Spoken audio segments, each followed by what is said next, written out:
Alright, let's see if I can still do this. I'm mostly concerned if I have all of my my stuff set up correctly. Like, is my sound set up correctly?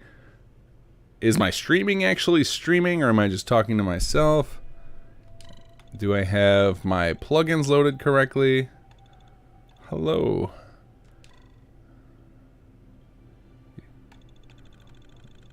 Can you guys hear me all right? We gotta do our usual sound check nonsense because I have no clue if everything's set up correctly. I guess we'll find out for certain when I get in game and I start talking to some NPCs. We can hear you and CFO4. Well, that's a win. We're in the right direction now. You've done some good work here.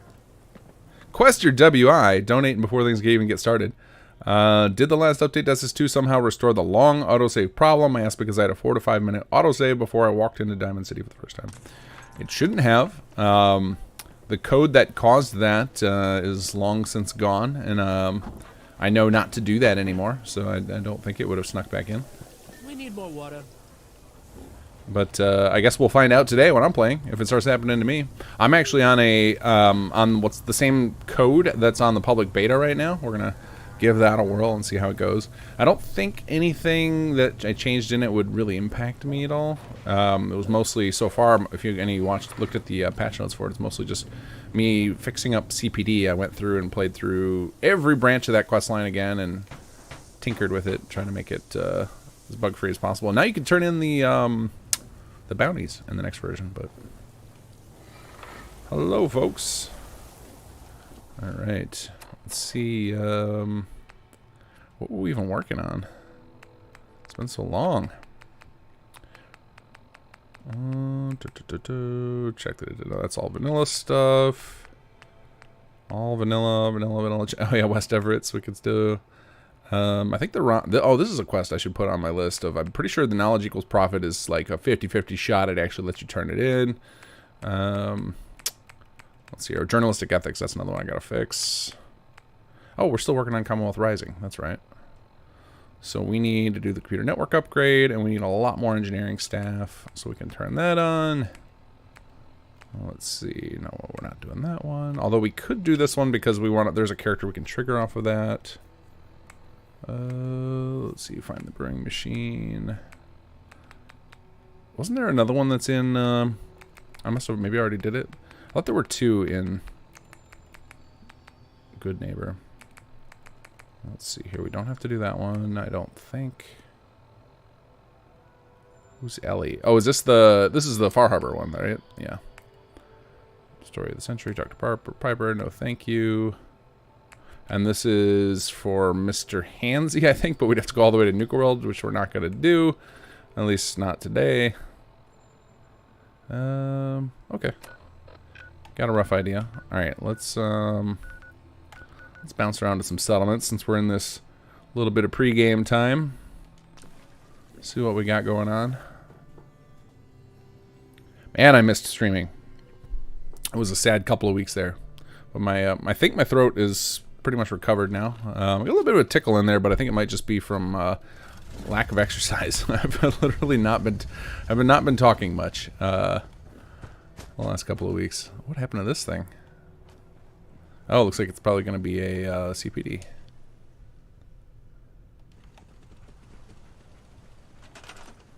What do we got? 13 people here.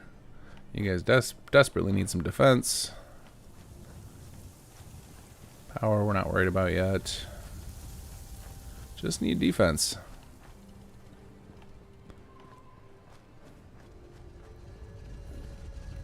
How many of you guys are slacking? Let's see. I think most of them are probably farmers from just random assignments. I sound normal? Great.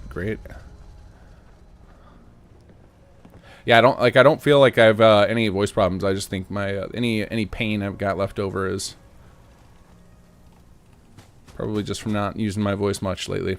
And now all of a sudden starting to. Oh, this guy needs power. That's probably where some of my needs are coming from for defense. I guess we'll build you a generator if we got the resources. What do we got? Now you need 5 power. Hey, look at that. I got enough to build one of these guys.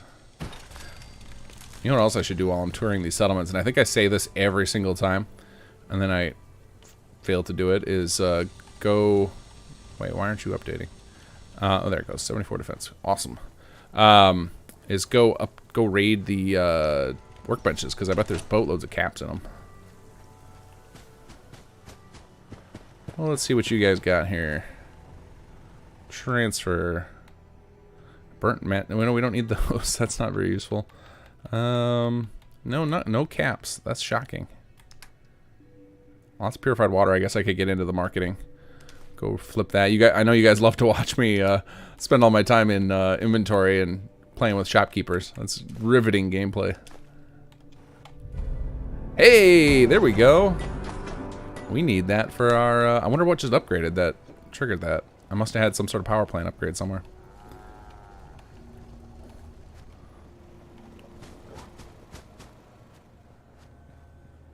S Ranger has been playing through Conqueror lately. Such a great raider RP questline for Hope. We're going to have an evil RP in Chapter 3. I think, I know that there are going to be a couple of... So, I know our initial focus right now is obviously, like, Jake's storyline, right? We got to finish that up. And then we've got some stuff written that I don't know how much of it is going to be an initial launch versus what will get patched in. But we do have a couple of... options for some dark role playing and coming out, maybe not in Chapter 3, but at, like in the same like not right in the storyline necessarily, but in that content, I guess I'll say. So I can't speak if it even has made it. I just know it has been, we've talked about it many times. I lose track of what stuff is actually making it in for launch versus what stuff is just on the block, because the chances of us, like, just releasing Chapter 3 and then quitting Fallout 4 are pretty much slim to none. So I would say, like I've talked about, we're not, it's very, very, very, very, very, very, very, very, very unlikely we do a Chapter 4, but there's still, like, you know, for many of us, we've been doing this every day for 5 years, so, like, quitting cold turkey, not very realistic. There's still a lot of ideas we've had floating around. What I'm really excited for, actually, I was thinking about this today, actually, is once we get Chapter 3 out, is that all of the mechanics will be in, where, like, I can pump out quest content, actually, pretty quickly. I'm pretty proficient at it, and, I mean, fortunately, I don't have to do it alone anymore, but it would be really interesting to be working on helping implement quest content where when I don't have bugs and new features hanging over my head to do, like, I just have, like, unlimited amount of work of that stuff that I rarely have time to mess with quest stuff. Other than bug fixing it. And then it would be a fun time to work on the mod in that light of just being like, oh, all I'm going to do is focus on fixing up quests or finishing up content we had started. I have no idea if I actually need any of the stuff I'm grabbing, but it's highlighted, so I feel like I must. It's a lot of circuit boards. This is what is this an upgrade to? Never-ending radium rifle. Oh, we'll grab some pre-war money. Yeah, we're grabbing that. Oh, that's a lot of screws. I'm just gonna grab all this stuff that's highlighted. I assume I need it for something. I was probably doing some crafting at some point. I forgot. Oh, you know what? I think we have a weapon in my inventory that I've been meaning to upgrade for ages. Let's see here. Not the pipe wrench. Was it this one? Yeah, I think I was going to swap. I think I decided the never-ending laser rifle is just a straight upgrade to Righteous Authority, because I don't do the crit meter basically ever. So we should be able to just go modify this guy. Take it up as high as we can. Oh, I remember why I didn't. I was going to use HQ to do it. That is why I decided not to do it, because I wanted to show you guys the labs. So we'll continue with that plan. Jason Lokrantz, thank you for the donation. Glad you're feeling better, recovered, and welcome back. I am glad to be back. I hope not to miss any more weeks. I like this. This is like, I find like a lot of, I think I've mentioned a few times during these streams that I've been playing Skyrim off and on, and it's like so rare that I do. It's not even weekly anymore. It's like, feels like it's every other week or every 3 weeks.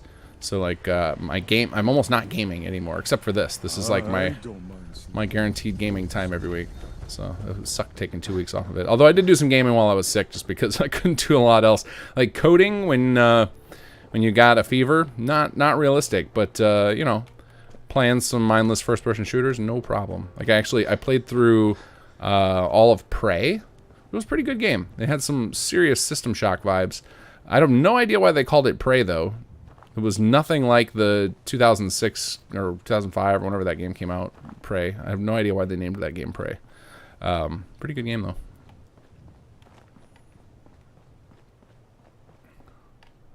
Lupe's Revenge is actually in the mod now. You get that if you do... What quest is it? It's after you get into GNN, Jake invites you back and shows you the comm array, and then if you talk to Lupe after that, she'll give you the Lupe's Revenge. It was patched in... I don't remember when. Not that long ago, actually. It was missing. It was supposed to be in there from the beginning because everybody reported, like, hey... I talked to Lupe, and she mentions having a gift for me, and then she doesn't give me anything. And that's what it is. And that was patched in at some point, but I don't remember when. In the last, like, 2 or 3 patches. It's a pretty recent addition. But it was meant to be in there from the launch of Chapter 2.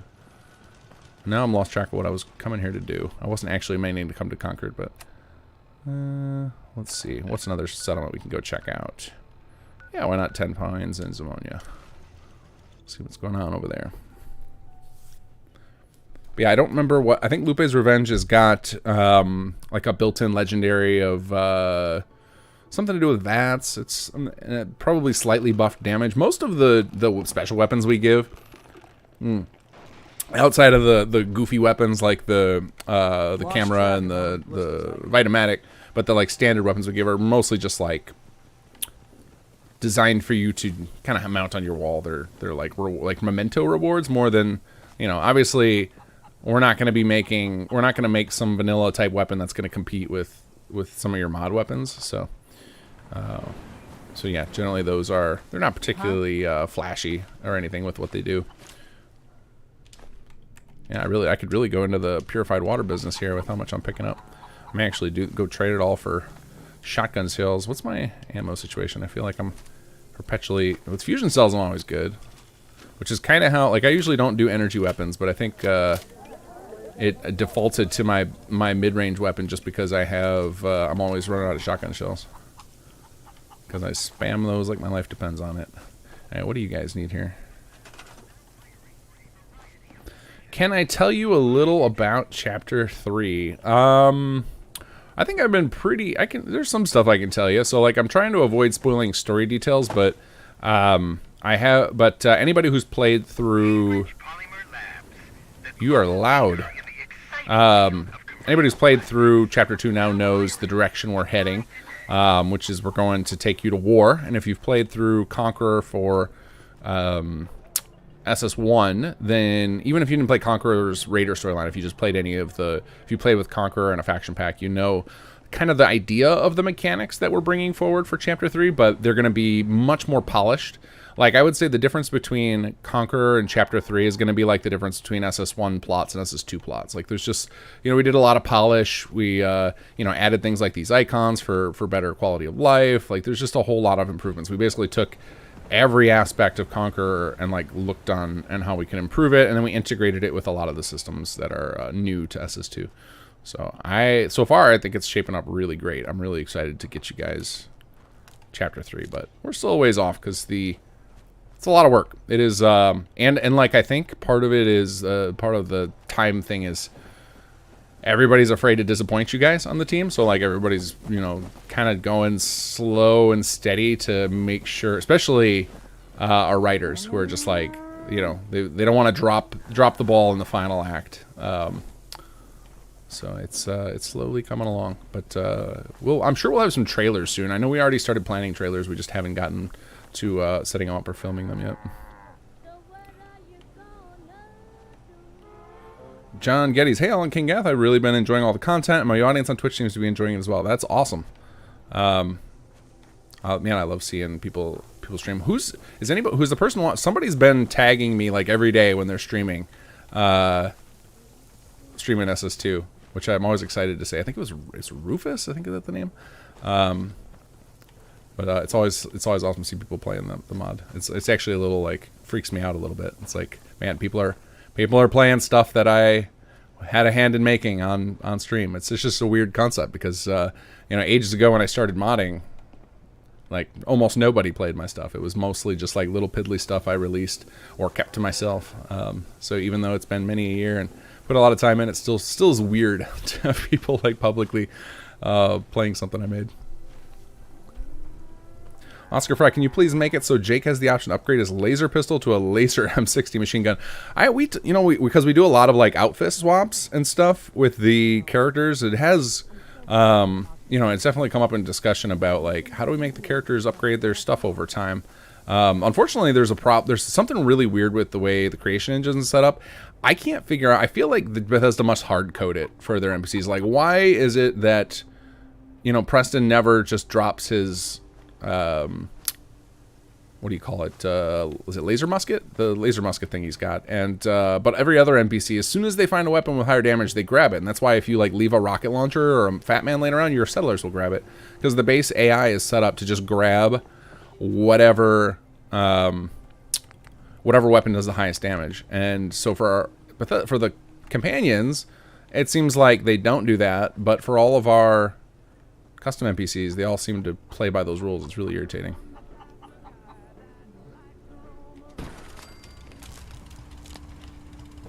Alright, that powered that up. Seems like defense is just a perpetual battle. I'm sure you guys feel that yourselves. I'm just preaching to the choir here. Alright, so defense is our problem here. I guess we'll build another martial law. Why is it 9 out of 4? What building, or what city plan is this? 10 Pines Bluff, current level 1, view city details. Oh, because this is the basics. That's why it's not going to level up. Alright, let's do this. I think I showed you guys this trick before. Remove the city plan. Just clear the record. And then we'll go... Oops. Current level 0. Cool. Alright, we'll see if that kind of uncaps things. Cause we'll see how many beds do we have. 13 beds. Okay. I don't think we were capped to the number of anything with how many beds we have, but I really don't remember how I have the rules set up on here. Oh, and I see, I think in the last patch note video, I talked about how we fixed the resources.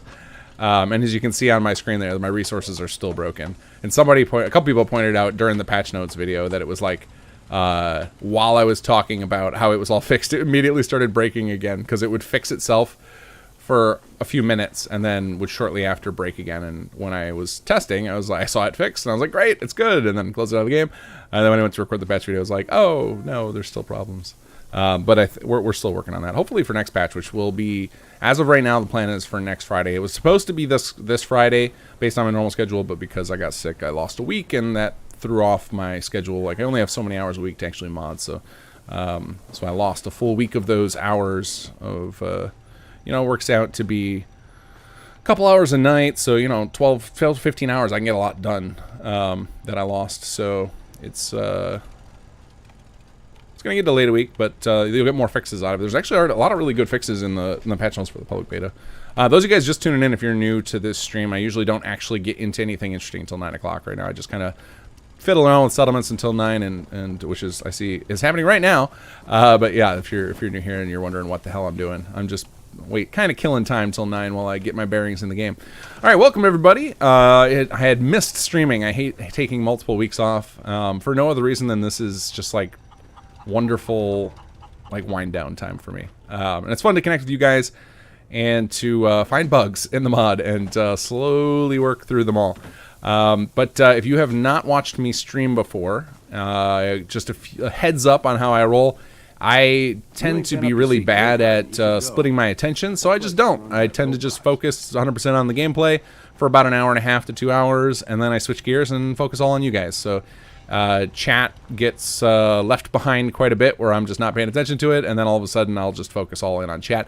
If you do want any chance in hell of me seeing your messages, please do an @KingGath with your message so that it'll stand out in my big wall of chat on my other monitor. And then if you want to help out the mod and guarantee you get my attention, I do have it set up so I can see super chats, and all that money we just put in a pool to help out with mod costs and everything, like running our servers or any equipment or anything we need to buy for development. And yeah, I think that does it. So let's get into my quest list and see what we were working on. So I had tagged myself in a couple of vanilla quests that I wanted to take a peek at. because it was in particular this one, Trouble Brewing, which is the one where you go find Buddy, and that is mostly because I know it'll unlock a character. This desertion one, I think I was going to just show you guys, is why I had that flagged. And then otherwise, I think we're going to keep going back and forth between HQ, building a few things, and then hitting up the Ron just to keep it broken up so we're not, because I don't want to just do the sleep game with HQ. I want to keep bouncing around doing different things. So let's start out with, we're going to go to Sunshine and Sanctuary each and build power transfer services, because we just unlocked that a few minutes before the stream. Why is Sanctuary at 67% happiness? We just unlocked power transfer, which will start shipping some power down to HQ if we can get some surplus built up.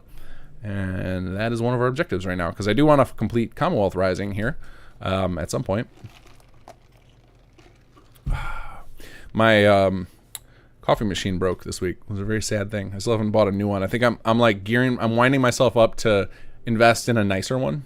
I just don't know what to get yet. So I've been living off of iced coffee from wherever I can find it. Like right now, I grabbed one at the McDonald's because it's fine. It'll do. I just needed coffee desperately.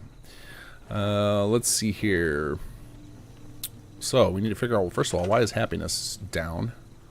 What is happening? And why? How am I short on power? 442. There's no way. This must be another wonderful grid problem. Let's see. Pick you up. No. This place is just cursed. Absolutely cursed. Well, now happiness is on the rise, so that's good. But yeah, every time I come here, the power is just screwed. What do I want to do about that?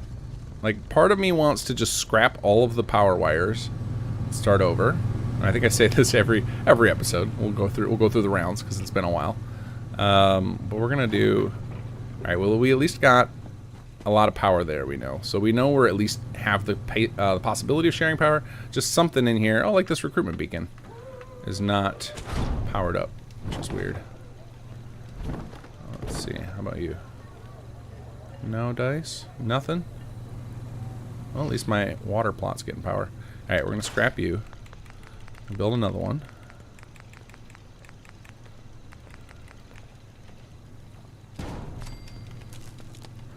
Okay, that powered up. I'm out. Oh, was it just the recruitment beacon? Didn't I now just power everything? No, I would not have gotten so lucky. Just one thing. All right, store you. Oh, it's good. Good thing we got a cow on the roof. It's important. Alright, how about you? You're unpowered. We're making some progress slowly, but I do not... yeah, it looks like it might be the wires are the issue, because it seems like if I replace the wires, things get up and running again. Yeah, something with the wires.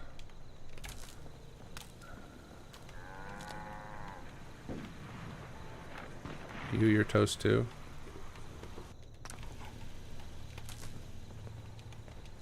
And I'm getting some crazy graphical glitches here. Okay, I think that's as much as I got patience for. Alright, let's go do a municipal plot. Let's see. That is advanced power. That one's fine. I guess our organics are like through the freaking roof. So if I've got multiple organic plots, I'll swap one of them out here. Doesn't look like I do though. Oh, I really want this guy powered because this is the one that's going to get me better settlers. So let's fix you. Alright, let's do... Store some wires. Assume all wires are corrupt. Oh, I guess that's another thing I could do, is I could just kill all the wires. That takes so long, though. As I say, I could use the auto wire thing, but first I would have to go around scrapping all these wires.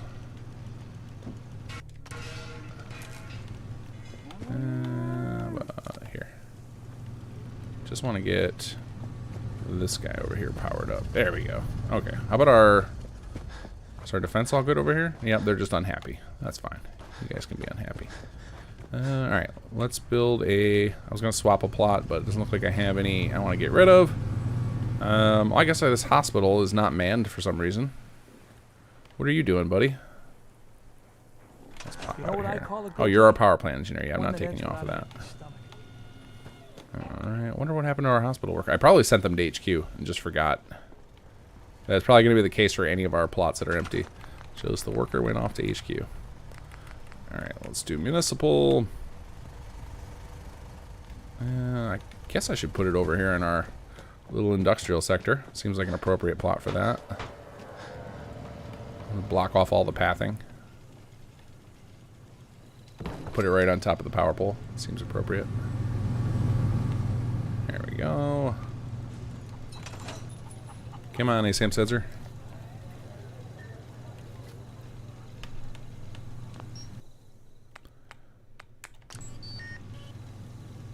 Okay, let's get some power transfer on. And then we will figure out our assignment situation. Looks like, hopefully I have enough resources. I have no idea how, like, clearly my resources are all over the place. As I have 101,000 organic materials, but my max capacity is 70,000. Like, clearly a problem.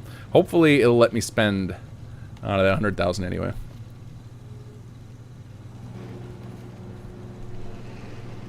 Come on, you can do. Oh, I probably need to assign someone first before it's gonna.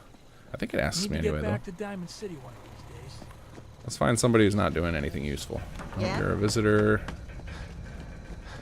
What are you doing, buddy? Yeah. Comms operator, we need you. Here on business? Wait, why are you a power plant engineer? You're supposed to be in charge of the hospital. What about you, I'm Sturgis? busy. You're busy farming. How much food? We're making a lot of food here. All right, Sturgis, you are now in charge of power transfer. It just feels right up your alley. Come on over, buddy. I should be getting the prompt here to pay. Oh, I think I probably turned costs off, maybe? I've lost track of what options I've got set. We should check that. I'm very curious. Let's see. Setting, or mod config. I don't remember turning off all plot costs. I remember I've turned off a lot of random stuff, but I don't think I turned off plot costs. Let's see. Building plan construction costs are on. Costs. Let's see here. Construction costs are on. Okay. Interesting. Usually when you select a building plan, it will ask you to confirm. That's the correct building. Okay. Well, I won't look a gift horse in the mouth. I'm mostly just concerned it's a bug more than anything else. So now I kind of want to go. I want to build it. I want to mess with another plot just to see if there's something funky going on. All right. What's a plot I don't particularly care about that I can mess with? I guess I could just build a new one. Or where's one that's just not powered and being useless right now? That's also a good one to mess with. I guess I just don't want to de-level something by accident. All right, we'll just build a new one and play with it. What could we use more of here? Probably. Well, now everything says it's powered. That's amazing. No idea why. Yeah. And our food just. How did our food go? Was he really producing 72 food by himself? That doesn't seem right. All right, let's go investigate our farm situation. Okay, what are you producing, plot? You're supposed to be producing 35. Maybe it needs power? I didn't think. Oh, we're going to power it anyway. See what happens. Nope, that's not what I want. I want power pole and switches. Wow, am I that out of ceramic? Interesting. Oh, yeah. I remember recently we were running around looking for toilets. Oh, there goes my food. Okay. So just my settlement's just going all crazy right now. Everything's changing. Probably from all the assignments juggling around. Not sure how to hang. Okay, back to original plan. Let's try building a plot here. I guess I'll just build. We end up always needing more defense. Oh no, we'll do a residential. That makes most sense because I'm wanting more people. And this will look appropriately janky for my tastes. Just a nice residential plot plopped right in the middle of the street. I can get rid of that at least. Alright, let's see if I can get this thing to trigger something here. Alright, let's do choose building plan. Let's see if I broke something. Multi-person, accept. So it should ask me this, and then it should ask me to pay for it. Why is it not asking me to pay for it? That's not good. Is this doing this live, guys? Are you guys having this issue right now? Is this a... no, there it goes. Okay, so it was just something weird with my Power transfer. Okay. I'm glad it's not a general bug across the board. Just something funky with that. I guess it's possible that it had already... Oh, you know what it probably was? Is it probably naturally selected the power transfer plot before I changed building plans. So then... Because what's supposed to happen is if you select the building plan that a plot already has, it just exits out. It's like, well, there's no reason to change it. You've already got it selected. That way you don't have to worry about it de-leveling. Alright. So, there we go. Alright, let's go to Sunshine. Where is Sunshine? Oh, there it is with my power armor.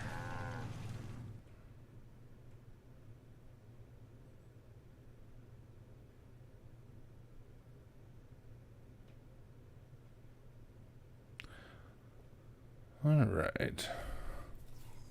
Quester WI, learned a neat trick to where your power grid is bad by putting the round top vanilla street lamps among the plots.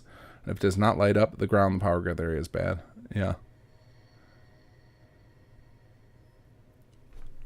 Yeah, it seems like, I mean, when I was just tinkering there, it seemed like it was all the wires. So I think maybe I need to blow them out there. And it could be from, I went through a lot. I had a lot of trouble with Sanctuary's power grid because that was actually, part of that is when I was writing up the code for Workshop Framework over the summer, I think it was over the summer, to auto fix the wiring and everything, I used my save as a test bed, and it's possible that I saved over it after doing so that might have been a dumb idea.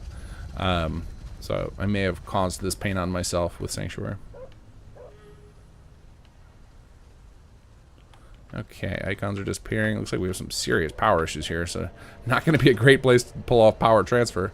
Let's see here. Water is $9.99. Impossible. There's no way we have that much water production. Which means we somehow have a negative water. Alright, you're producing food. That's good. Oh man, this library is a power hog. Holy cow. Need lots of lights to read those books. So some of these look like they have power correctly. Yeah, he's got power. So just the icons haven't updated yet. Yeah, everything looks like it's got power. Okay. Okay. Well, we'll build a power transfer in here and see what we get out of it. Not anticipating much.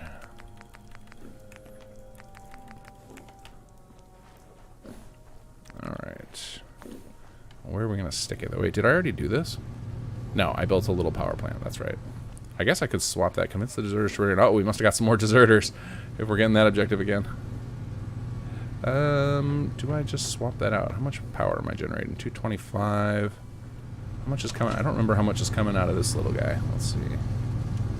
View details. You're producing 60. Okay, yeah, no, I don't want to eat 60 power. New plot it is. I guess this is kind of our little power region over here, but we're running out of space. Yeah,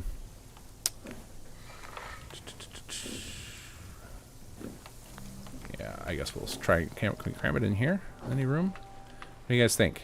Can you make some room in here? I guess I don't need this terminal because I think what's his name? The druggy Mr. Handy. I think he disappeared on us. Oh, what is that? Is that a vanilla bug? That just stays there? Alright, well, we have a solution for that. Disable. Bye-bye. Alright. We're going to block our doorway right here. And I'm okay with that. There we go. I guess I can slide over and block. We'll just block this door. And not our main entrance there. That'll feel a little better. Alright, actually, let's just plug this hole. Let's not even tempt people. Let's go with wood. Isn't there like a little wood thing that looks like the size of a door?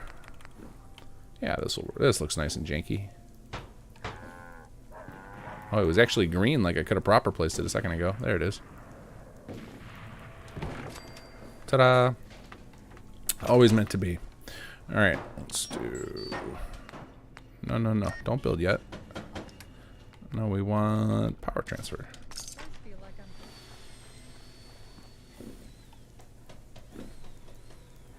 That is a vanilla bug. Okay. I think I'm so used to just using city plans here, I never noticed. Alright, let's see if it's actually doing it or if it's still trying to build the comm station. Yeah. Alright, we'll give it a second.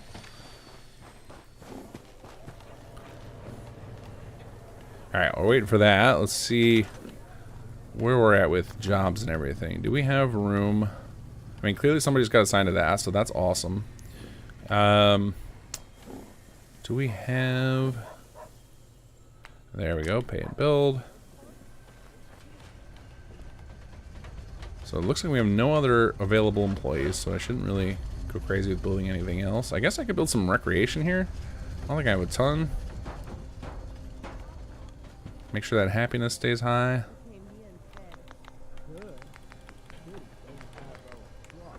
This looks like a great spot, right on this hill. Oh, have I not? Didn't I build a Wasteland Theater somewhere? I bet I built it at Starlight. I need to build a Wasteland Theater if I haven't already. Yeah, I like that. Oh, why are you not powered? Franklin's memorabilia. Martian memorabilia needs power. I'll just let I'll let the gods choose what that one's gonna be. Alright. Let's get them some stairs though. What do we got? No. No. No, that looks awful. How about some railless stairs? That looks terrible too. How about some 3 wide? No, that's gonna be the worst. Alright, back to vanilla stairs it is. You. Success. Looks the least bad.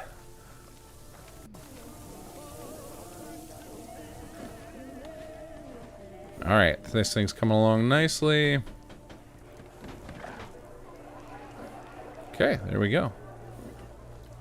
Alright, so we've got power transfer set up at 2 settlements. Looks like some amount of excess power. Definitely not even close to what we need. Oh, we unlocked the bookstore. Cool.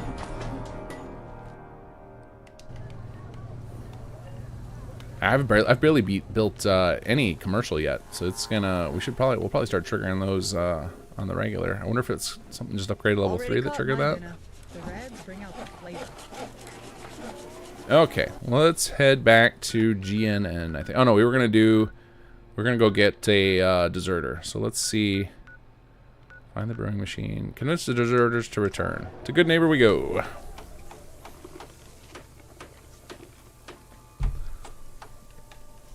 Uh-oh. Did I get a little... Am I getting a loading crash? I hear sound, but I got no movement. Oh, there it goes. Cool. Not crazy. Speaking of power pulse, was testing on the range of the pulls. It's 2x2 plots, and all directions sound correct for powering plots. Oh, you know what else we'll do while we're thinking of it? I hope you're buying that. Even a girl with an arsenal full of weapons needs to make a living, after all. Let's see what you got. Let's get you outfitted, killer.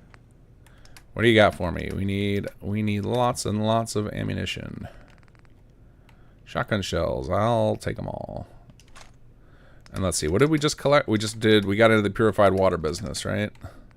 Let's see if she'll take them. Yeah. 510 caps. Beautiful. What else you got for me? I guess I don't really need fusion cells. I don't need any of that.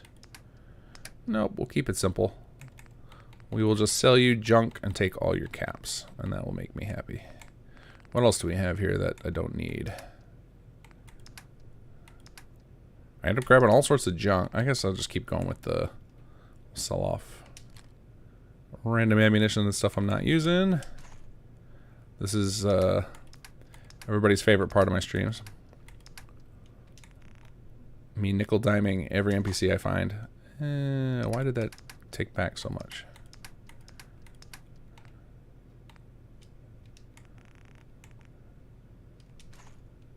And you need 6 more. And I did 7. There we go. Thank you for the caps and the shotgun shells. Does anybody else sell ammo in this town? Yeah, definitely need to go down here.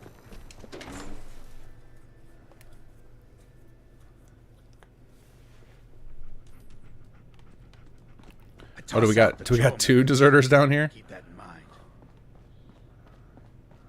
Okay. Oops. Yeah? How are you? Hi there. Maybe this'll change your mind. Oh, I could fist fight her. Challenge. Let's try a gift. See if I can remember what her. I think she's intelligence, and I think what is intelligence? Is it armor? I want to say it's armor. Let's try that. Apparel. Let's give her a hard hat. You take that. Let's see if that'll do it. Nope, she didn't like my gift. Where's my Vitamatic? Let's see if I can remember. I think she's intelligence. Maybe she's not. And I actually don't remember if Vitamatic is armor. Maybe this'll change your mind. No, not yet. Not yet. Not yet. I need to scan her. So the gift is like a little mini game. Okay, yeah, she's intelligence. I don't remember what the combinations are. This'll change your mind. I thought intelligence was I have armor. Maybe the hat doesn't count as armor. I'm pretty sure it's armor. So let's try one more time. If that doesn't work, I'm gonna try chems next. Maybe I don't. Do I have nothing that counts as armor? No, you can't have Kellogg's outfit. Sure, you can have a trench coat. Let's try that. I'm guessing that's not flagged as armor though. You can have my jumpsuit too, or you can have this one. What is Vault 114? Well, I know I can get more 111 jumpsuits. There you go. Try one of those. No, she's not interested. Hey, pal. Maybe this'll change your mind. I have something for you. Let's try Kim. Maybe she's a fellow jethead. Well, you can't actually have my jet though. Get out of here with that. Here, have some mentats. Let's try that. Nope, she's not interested. She's not having it. She wants to fist fight me. Maybe this'll change your mind. Alright, we'll just bribe you. Maybe we can reach an agreement? I just happen to have a pile of caps here.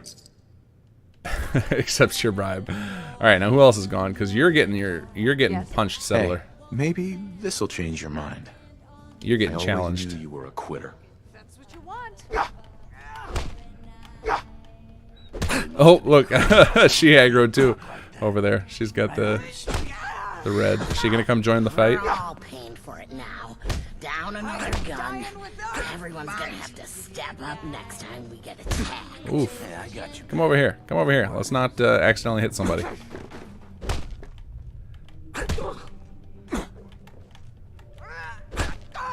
Ah. Think I'm scared?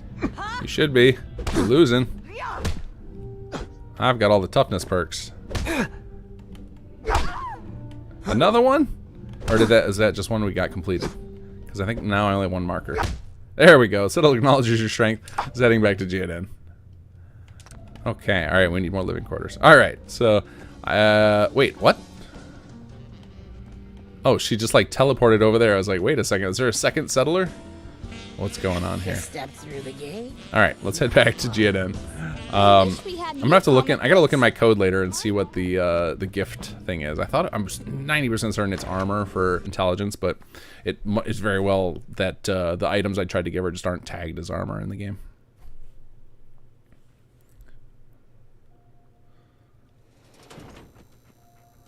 Okay, let's head to GNN. Wait, did we get another deserter while I was out? No. Okay. GNN, here we go. We need some more living quarters. Which I actually think, last time we were tinkering with this, I think I built the big center room in the middle, in the office level, which has a ton of room for living quarters, so I can go kind of crazy there now.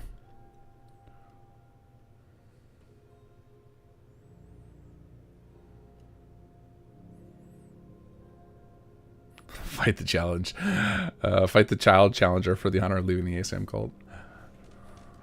Yeah, I didn't even think to put in an exception to prevent children from getting in fist fights. Kind of a funny oversight. All right, well, let's go into here. Facilities, construction. No, it's gonna be. I actually think it's actually listed under upgrades. I think because of the way we set that up. Living quarters. No, maybe not. Facilities, construction, living quarters. Okay, good. I didn't put it under. Or maybe it is after you do the cubicle apartments. I don't remember. All right, but we're short on facilities energy. We don't have nearly enough people for that. That is why I didn't build it. So I guess we'll build some of these. Let's see. Yeah, we'll do Watchkeeper's Barracks outside. Oh, that was enough to level up. Cool.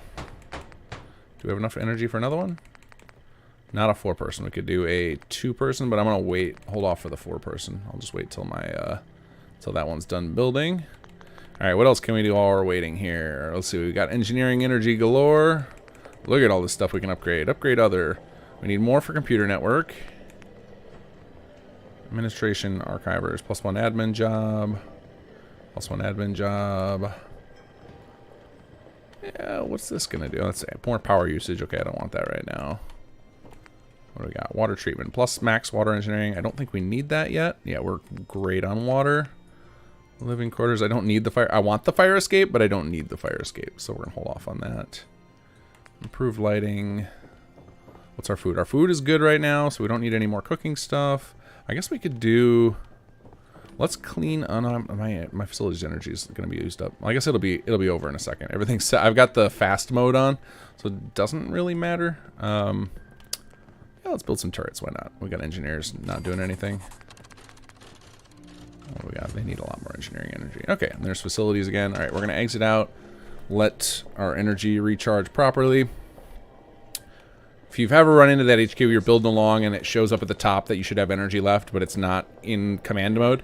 It's just a little quirk with the way... So we hijacked workshop mode for HQ, and the game does not redetect when we add resources to the workshop, the GNN workshop, until after you exit and re-enter workshop mode. It's really irritating. Construction, living quarters. All right, we want some 4-person. We'll do this guy. See if it's going to make me do a room select. I'd imagine so.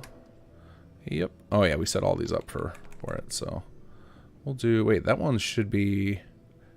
Oh, I bet these are on the mid-floor. I was thinking, I was like, these are... If this is on... I don't want to take over... oh, why is that so tiny? I got to look into the... That should be much bigger. This must be the mid-level, because I don't want to replace Mansfield's office, but this must be mid-level, so this is totally cool. Alright, except... Homesick. I ride the elevator down to the basement.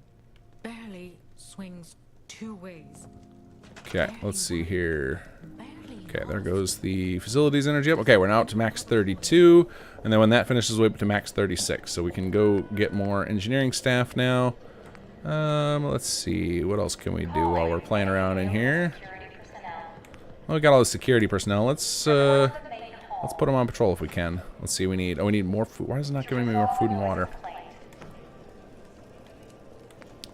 Why do I not have more food and water? What did I do wrong? Alright, I'm going to mark this down as a potential bug, because that seems... I'm sure we had this where... I remember we played around with this a lot in testing before the HQ2 patch. Let me add it to my list. Where's a pen? Alright, so...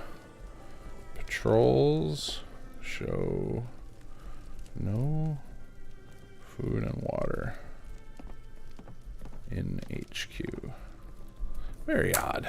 Well, that's a bummer. It's always fun to see those guys patrolling outside. Alright, then let's go to our science department. Do we have anything we can research? Just to keep people busy. Oh, it just shows us out of all resources. Okay, then let's pop back out and back in again.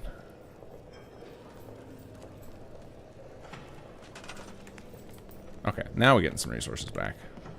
Okay, there's some water, there's some food. Alright, so it made it just a weird fluke. Alright, popping back in security. Let's try that again. Hey, there it goes. Okay. Get you guys. Still, I should have a lot more than 5 water. You can see down in the lower left, I have lots of, should have lots of water, but unless that's it could be an issue with, I don't have any surplus water on the network. That could totally be it. I have not been making an effort to build up a lot of surplus water, so I probably need to go start cramming some more water into all my settlements. Let's see here. Let's see, can we do another supply agreement? Let's get access to some more stuff. All right, where's our next best settlement? I know Abernathy's got lots of food. I haven't really been doing anything with most of these other ones. Yeah, we'll connect to Abernathy. That seems reasonable.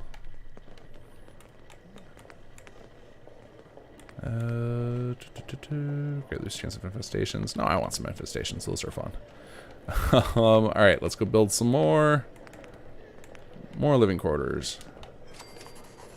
Fill up that middle floor. Told me, smashing the skull of a child is evil, but like What is evil, really?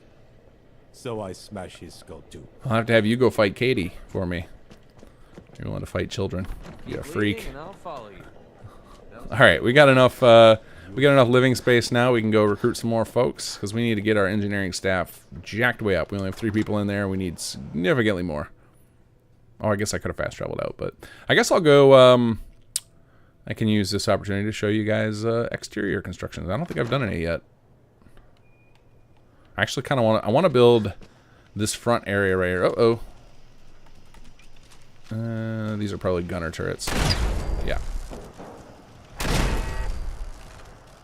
Good old cell resets. In fact, I wouldn't be shocked if there are some gunners, like actual gunner respawns up there.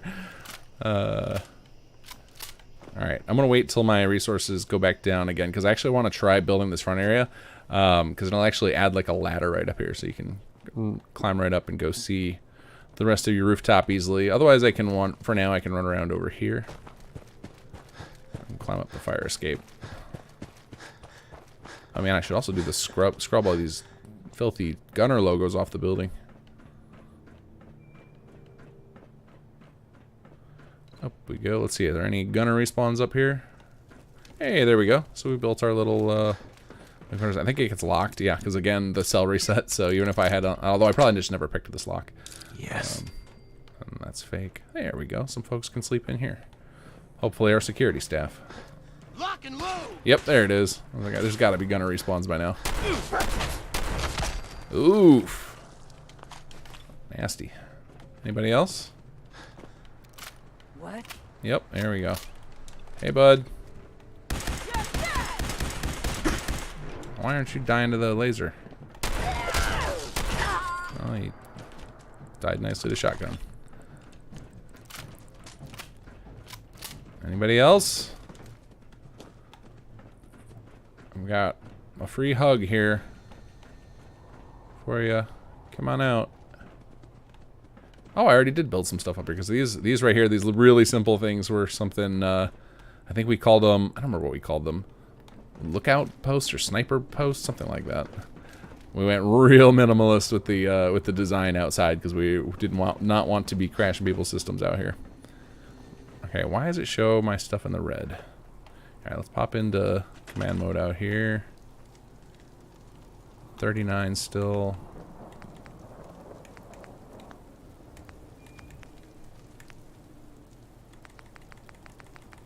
No, I don't want to clean those. I want to clean off all these gunner logos. Where is that project at? Did I already run it and it just didn't work? I vaguely remember running it before.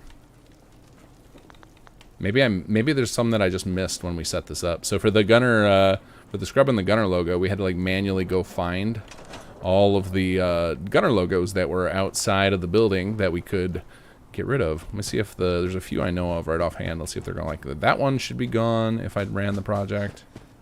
I am certain I ran that project, so something funky's going on here. But like these ones are gone because there's supposed to be some on the front here too.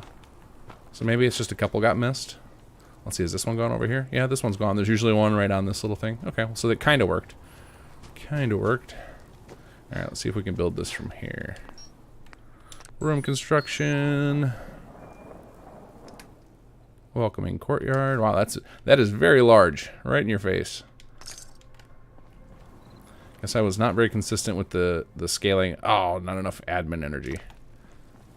Okay, we'll come back and do that later. I'm not reassigning people to admin right now. All right, let's go to the Ron. And on our way, we can hit up the market and do some more wonderful bartering.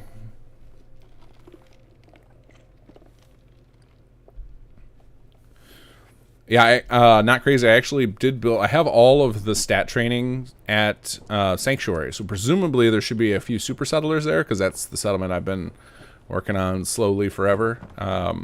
I just haven't gone through and found them all. To make a purchase.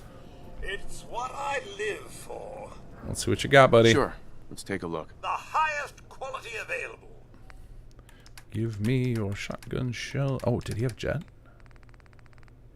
No, I must have already bought them out. Huh, got some ASM sensors. Sure, we'll take those. You can have some of our water and other useless garbage. Shotgun shells, thank you. Alright, off to sell our... Let's see, did we? I think we already sold our purified water, right? Yep, so off to sell some ammo. You can have 38 for sure. 10 millimeter, yes. Sure, why not some 5.56?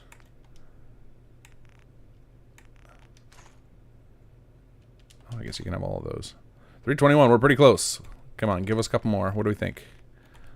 Have some flares.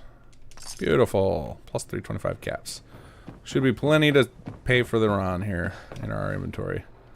What are we at? Oh yeah, we've got like 5,000. We're great. We can buy all the settlers now. Hey, no shame in taking the station again. Solomon can hook you up. I agree. Jet is fun.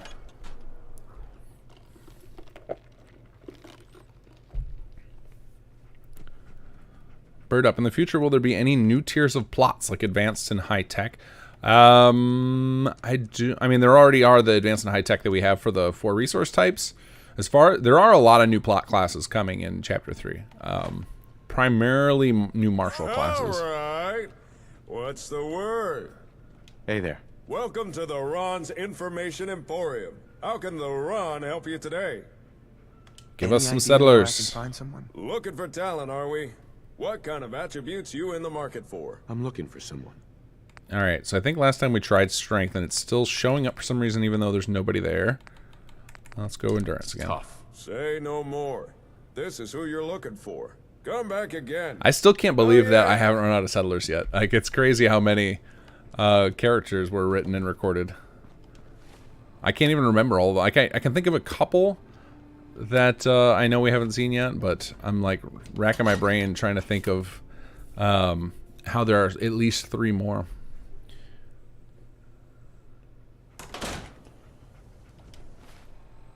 Alright, let's see. Track people. You are going... Okay, my bet is I'm going to get to Sunshine and they're going to make it to whatever the next settlement they are wandering between is. Which is usually what happens to us. Chase them down and got to keep bouncing around.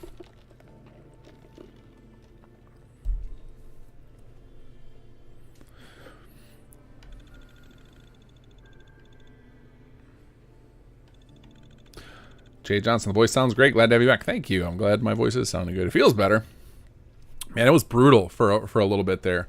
Between it was like 1 week of fevers, like felt like I had a flu for a week, and then the next week it was like I had a terrible cold. I was just coughing up storm. Whoa, what's going on over here? Oh, is Hubertsy is in the training with his gamma gun. That's hilarious. Come on, Hubert, do it again. Oh, more deserters. He's taking a break. How's it going, eh? Oh, there he goes. I thought we had this set up to make people use pipe pistols, but that's hilarious. I wonder what... You gotta be careful you don't give anybody a rocket launcher in your settlement if you got one of these plots. That's really funny. Whoa, there he goes. I think he just shot himself in the foot. Alright, where are these deserters at? In Good Neighbor, of course. Okay, everybody just needs a drink, so they head to Good Neighbor. Okay, well, we're after tracking people. We're not after deserters right now. We'll let the admin department handle that. Oh, and they went off to Grey Garden. Alright, let's see if we can cut them off.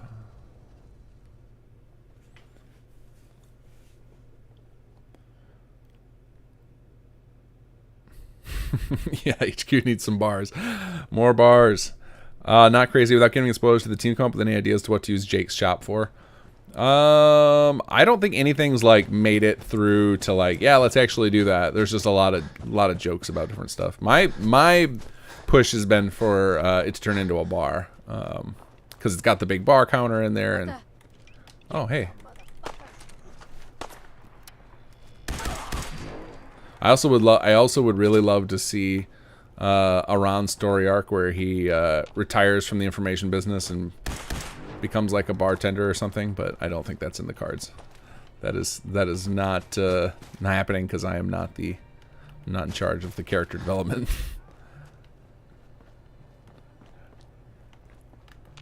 All right, where did he go? Oh, oh, oh. Oh, he's fighting. What is he fighting over? Is he fighting dog meat? Yep. All right. I'll take some fusion cells. Okay. All right. I guess we're gonna chase this person on foot. They're right over there. We have 67 settlers, Yagi. Holy crap! That's amazing. I think a bunch of them are probably like the ones you get from the main quest, so they won't all be through Ron. But still, that's a lot of people. Who do we got here today? Hollis Baker. Hey, I think this is one of the easy ones. Please, you have to help me. Let's calm down. Tell me what's going on. I need a place to stay for a while. Please, they won't let me back into Diamond City. I like the outfit we got for her. That's a pretty cool looking one. Maybe. Tell me the situation. Well, here's the story. But you gotta believe me. You'll believe me, right? So I used to live in Diamond City. You know how it is over there, right? The kidnappings, the rumors. Anyone could be a synth. Anyone could have been replaced. And I got scared. But then it got worse. I realized that maybe the Institute was gonna take me and replace me with a synth. I could feel them watching me, waiting to grab me all the time. I just got more and more scared. And after a while, I just couldn't take it anymore. So one night in the dark, I snuck out of the city. It felt so good to be away from those eyes watching me. All those eyes, those synthetic eyes. And I thought to myself, where would I be safest? Where would the Institute have a hard time infiltrating? It was Vault 81, of course. But those bastards at the vault wouldn't let me in. Said they didn't just let people in to live there. And then I knew I was shit out of luck. I tried to go back to Diamond City. I'd calmed down a bit. And what other choice did I really have? They turned me away too. Said the real Hollis Baker had been abducted. I was a synth replacement. We don't actually... You might be. There. So I ran. And now... Well, you know about now. So you believe me, right? You know I'm not a synth. Can I please stay here? Sure. All right. Yes! Thank you! Oh, thank you! I promise you won't regret this. All right. I guess we send her to the sunshine pile. I mean, I could send her to Oberland right here, but I just want to keep track of everybody. It just makes it easier to go settler shopping if they're all in one spot. Let's see. Let's scan you. What do you got going on? Guessing, yeah, terrible stats. All twos. Maybe worse than some of the vanilla settlers. Some of the ones where you don't have to do anything, you just listen to their story and send them off to a settlement. I know had pretty low stat pools. Let's see what's going on in Oberland. I haven't been here in a while. James Roden, are there any plans in the works to keep some of the locations from respawning, like the Conquer Raiders or GNR? Yeah, I have that on my to-do list of like at least I can do it for F4SC users. For Xbox, there's no way to prevent it without a patch. I mean, it would be an easy enough patch to make of just like changing all those zones to not reset. But I did see that there's an F4SC script I can do it for SS2, which makes sense for those areas that were taken over to just turn off the reset, because it's not particularly... I mean, like, I don't find it really unimmersive to have them reset, except for turrets. The turrets bother me. But, like, having NPCs spawn on there, I'm just like, they tried to reinvade, right? Like, Raiders tried to take the town again in Concord, and they got punished. Like, that doesn't bother me. But having the turrets at GNN respawn there feels really stupid. Okay, let's pop in workshop mode and see what's going on here. Short on power. Defense is good. Short on homes. That's shocking. What do we got? 9 beds, 9 people. So that means at least one of these homes didn't actually build a bed correctly. Or something else is going on. Why is it saying... that could be the HUD just hasn't updated yet, too. Let's see. You've got someone assigned. You got someone assigned. Oh, I wonder if it's the... it's not counting the bed because of, what do you call it? The shelter. So the... no, but that wouldn't matter for SS2's meters. That's very odd. Why is this not counting a bed? Don't like that. At all. Okay, well, let's get some stuff wired up here, see if we can get some power fixed up. What do we got here? Another bad wire situation? No, it's still not doing that. Let's see. Cut you off. Oh, I think I had set this up to have its own little private generator here. Nothing? Just not interested in getting power? Or something else sucking the juice?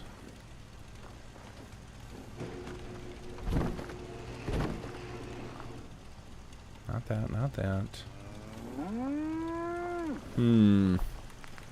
What do we got in our inventory here? Can we build any more? No. There's just one stored generator. Alright. We'll tuck it back here, see what happens. Nothing? Still no? Alright, I'm going to assume that guy is the problem. Oh, ceramics again. The lack of toilets is killing me. Well, that's no good. We need to solve that. Alright, where are we going to get an emergency ceramic injection here? You're not powered either? Oh, man.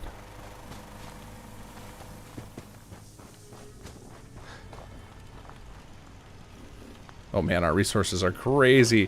172,000. Went from 100,000 to 172,000 organic. There's definitely there's something funky with organic in particular. Like, the numbers are outrageous.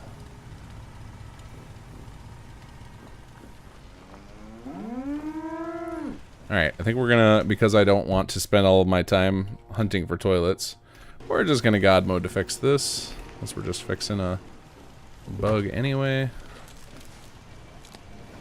Oh, no. Okay, so this generator seems like it might be problematic. Rebuild you. Okay, that powered that. Still no on the municipal plot. Alright, so something's funky going on here because none of this is working. Alright, we're gonna go to the, let's see, did I have the power tools set up here? Manage power tools, yes. Alright, we're gonna do we're gonna repair the power grid. Yes, repair the power grid. If you work, you eat.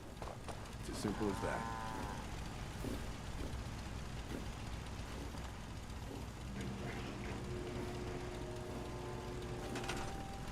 Still nothing? Okay, then we're gonna do, alright, we're gonna test out the power tools here. So we're gonna go save LP day 31 pre-power grid rebuild, because this little tool can crash sometimes, so I'll always save before you use it. In fact, I think I have it set up to auto save before you do it, or it'll like auto save as soon as you run it, just because I know it can happen. Let's see, we're gonna do destroy all wires. Yes, I promise not to work. Exit workshop mode.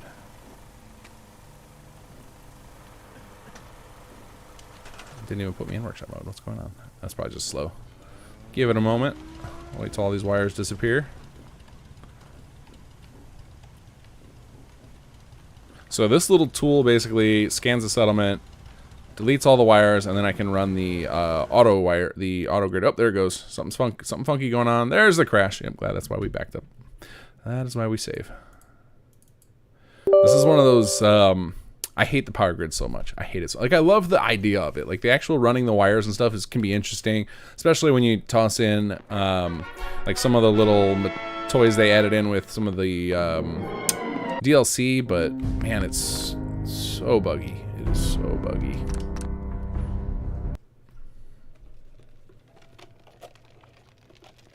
I think I might have to just convert this settlement to faux powered. I think that might be our solution. Which any of you guys who have used that, I think XV has asked me multiple times, and I need to do this, is the way the faux power is set up is it does it one time, it just converts all of your items over to not do power, but I like the idea he had of setting it up so that the settlement is permanently on faux power, so if you build anything new, it gets set that way too. That's, I think, a pretty good idea. Alright, convert to faux powered, yes. Let's see if that will get everything powered up again.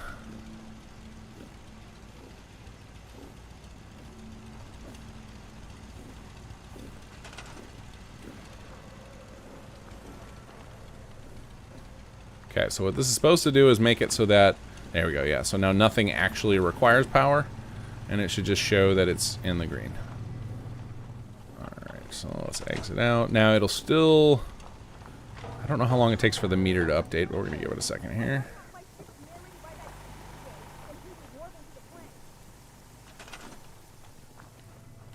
Now, as far as the red in the HUD, I don't know. I don't remember what actually controls that. Let's see.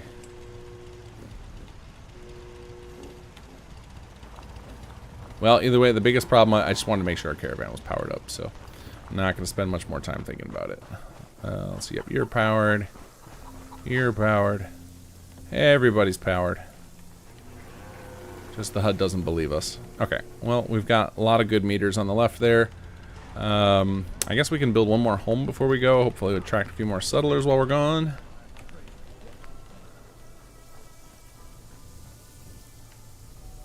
Alright, let's turn off snap.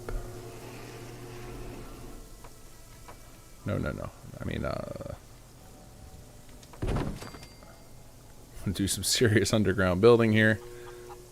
Alright, and then we'll put this on multi-person.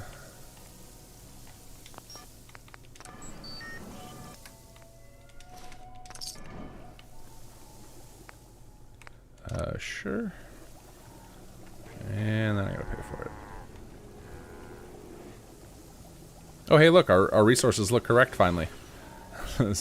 Down to 61,000 organic. We're under... Nope, there they go. Now they're breaking again. See? Oh, 105,000. What is happening? There's something crazy going on. I can't wait to get to the bottom of that bug. It's one of those ones where I like... it feels it's like such a fundamental level to be broken, to have the resource counts be off. Like, that's what you're building up for. That's what you're generating all these resources. Like, that's the value that your settlements have been building up, and then for it to be incorrect is very cringy. Every time I see that happen. Worse when I see it happen while I'm streaming. Alright, let's go back to... Where do we want to go? We want to go back to the Ron again. We're just collecting all the settlers here.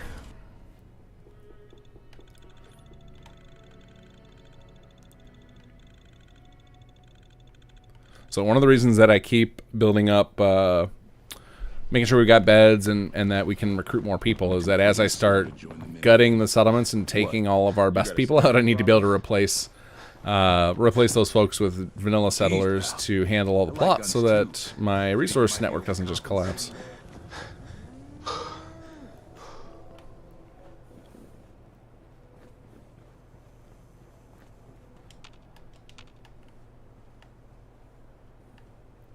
Yeah, Yogi, CBR Gamer he gave me a bunch of fixes. I just haven't had a chance to implement them. I'm always like we could do automatic code merging, but I'm so afraid of it that I like to do a manual review of everything before I plug it in. Whoa there! Did it just get cooler in here? Hey there. A little knowledge can be a profitable thing. Any idea where More people. Looking for talent, are we? What kind of attributes you in the market for? I'm looking for someone. Alright, let's try our luck with endurance again. Sorry, but Okay, what about next? oh yeah, it's business time. So that's potential 2 strikes on the menu right now. Hey! Got the final industrial class unlocked. Very cool. Are we?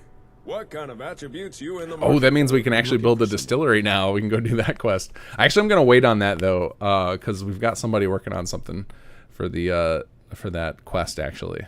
So I'll wait till they finish it, and then I'll show it to you guys. Here, this lead should get you what you're looking for. Come back again. Oh, yeah. Okay. Oh, they're right around the corner. Let's see if we can chase them down.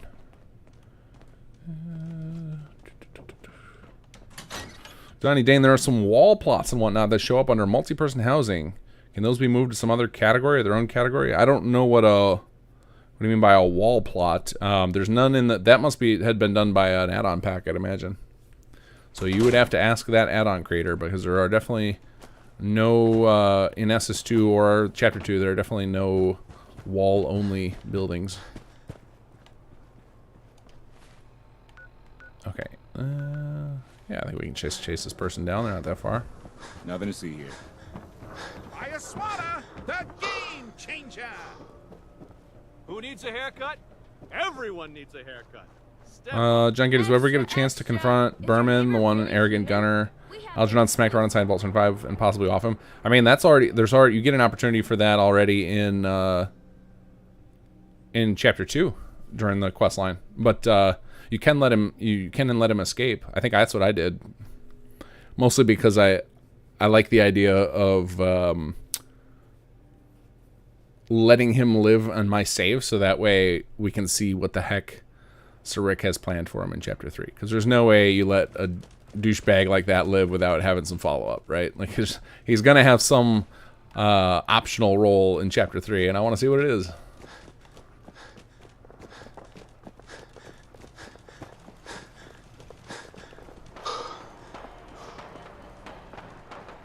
Diamond City is the place to live, I tell ya.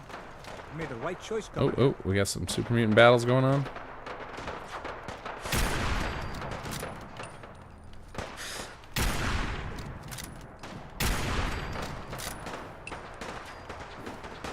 Hello.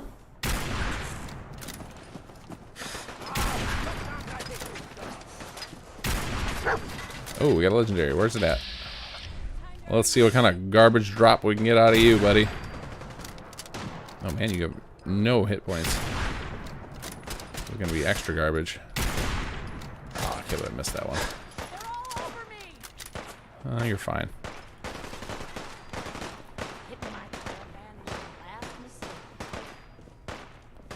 Alright, where was that guy? Nope. What do we got? Bloody Knuckles.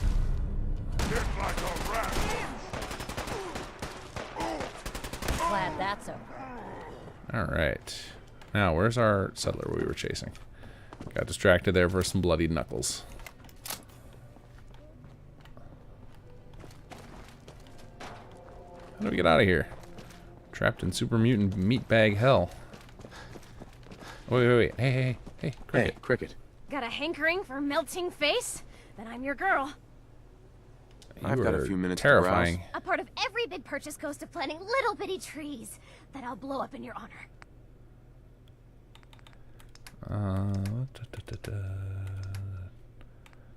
We need. You always got to take your shotgun shells. Oh, I think I went over this before. I was like, man, Cricket really seems like she should be selling me some jet. And it disappointed me then. It's disappointing me again now. Do I still have more garbage ammo you can have? Yes. Yes. I guess I'm not using plasma. That'll do. Alright.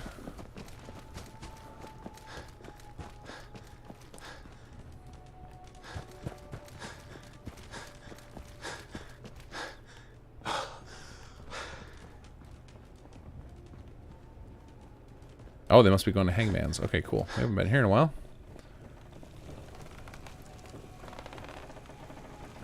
Up there, alright. Is this a usable ladder? Yes.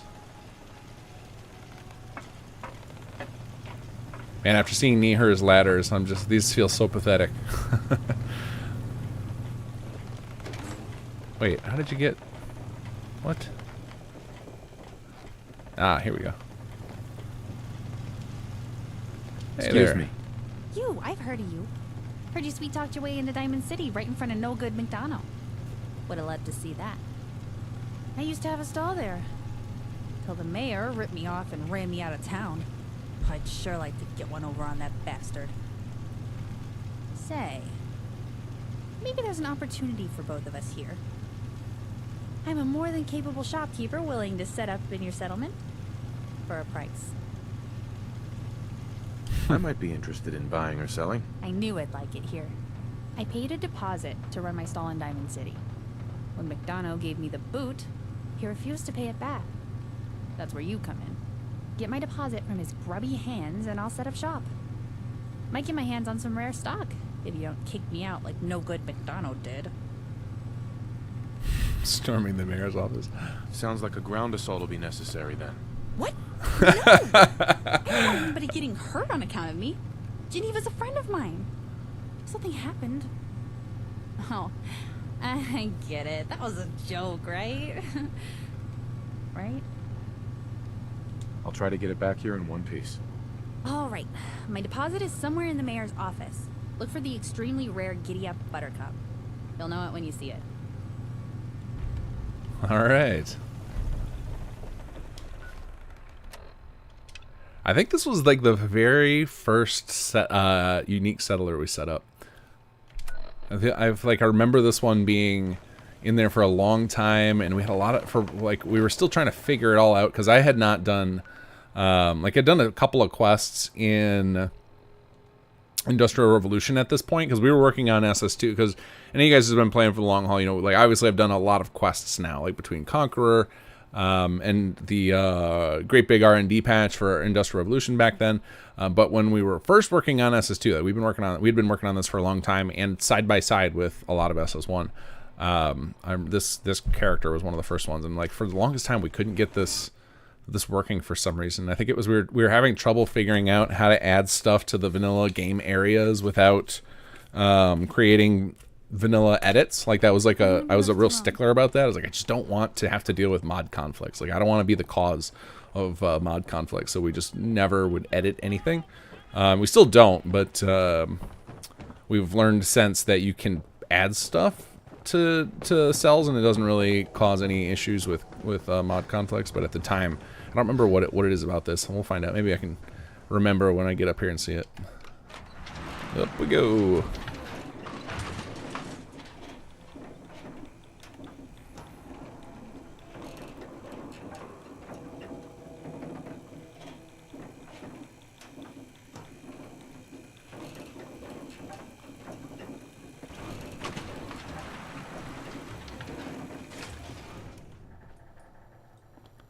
Hello. Need something, honey? Housing permit? Looking for a job? I'm looking for work. Mercenary type? We usually have a few open bounties. Just check the wanted posters in the market. I didn't know there was a wanted poster in Diamond City. What have I been doing? I don't need anything. Catch you later, then. Don't mind. I'm just gonna. Can I just? No funny business around the mayor. Got it? Yeah. I'm cool. I just. You guys, nothing to see here. Dog meat. You keep guard. All right. They don't seem to care.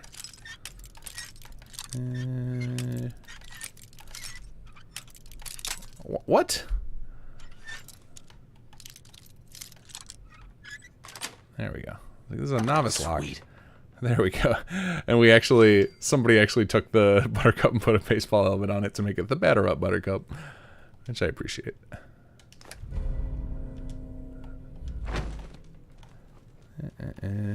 See ya.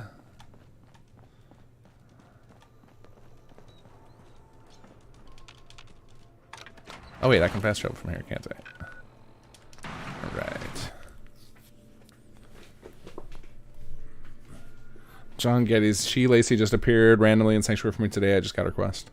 Oh, very cool. Well, spoiler alerts. I'm showing you the quest.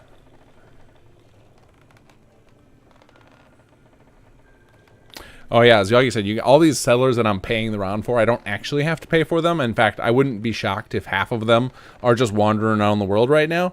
So you can like randomly stumble upon most of them. But the run makes it easier to find them, especially because they wander. And he can also force trigger some of them. So like if a settler hasn't appeared as a visitor yet, and they just happen to be, but their requirements are all met, and you pay the Ron, he can force them to spawn ahead of time.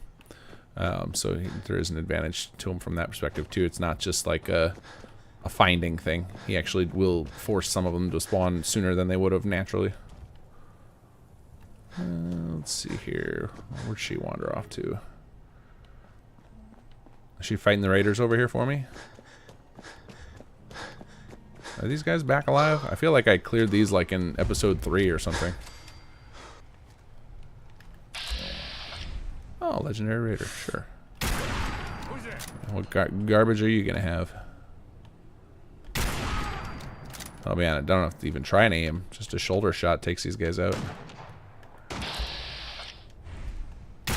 Nope, nope. I don't know what I just hit there.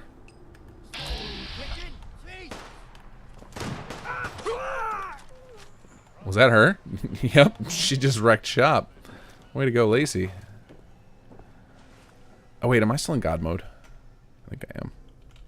Oh no, because I crashed, so I'll be out of it. Well, that's terrible. What do you got for me? Alright. Lots of ammo. Lots more ammo. Where'd you go? She just moved in. That's awesome. Oh, hey. There we go. Man, Lacey's hardcore.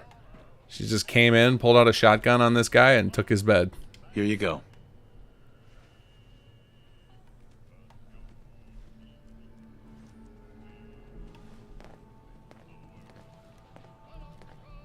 Good.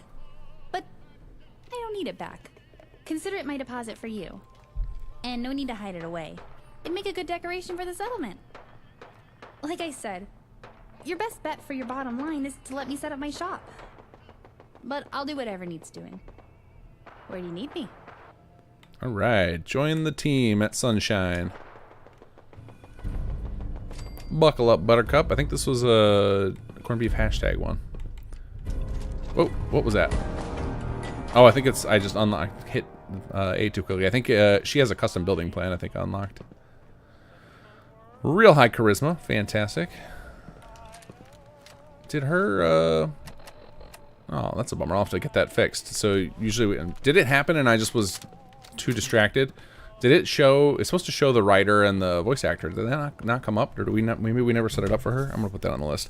I love seeing everybody's names in here, like as much as we can. You know, on building plans, on the quest writing. Just, this is not a King Gath solo project. We need as many names as possible in here. So, batter up,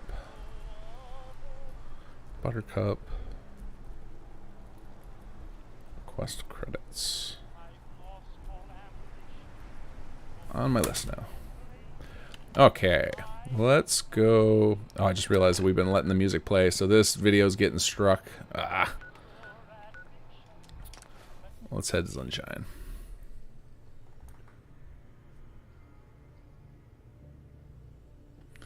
Alright, I think it's time to do some recruiting now.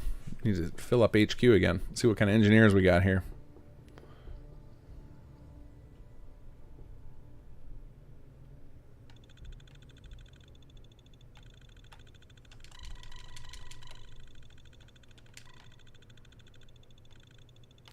So my kid is always always wants to see. He's like always asking, "Dad, can you show me your video game?" Because I don't know how to explain to him what a mod is. So I just say I make video games as a hobby, and he always wants to see it. And I can't show him much in here because this game is, you know, there's cursing everywhere and like tons of gore. So usually I just show him the loading screen, or I'll go into like marker cells or whatever, and or I'll go in the creation kit and show him characters. And he absolutely loves the loading screen where you get to like make the guys glow green. A very, very captivating thing for a 5-year-old. Okay, so let's get out our Vitomatic here. It's time to start zapping folks. So we're looking for perception.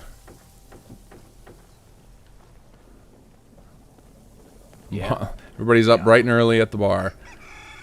I think usually when you see the roosters, I think we have them set to crow between 5 and 6 a.m.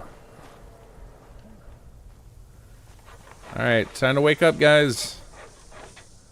Oh, you're our grid supervisor. That's an important job. And you got nothing. I mean, I'm going to have to not be picky at some point and just accept anybody who's got like above a 2 to get everything we need, but I think one of these buildings has been stuck in construction mode for ages. I feel like every time I walk by here, I hear this hammering. Let's refresh this.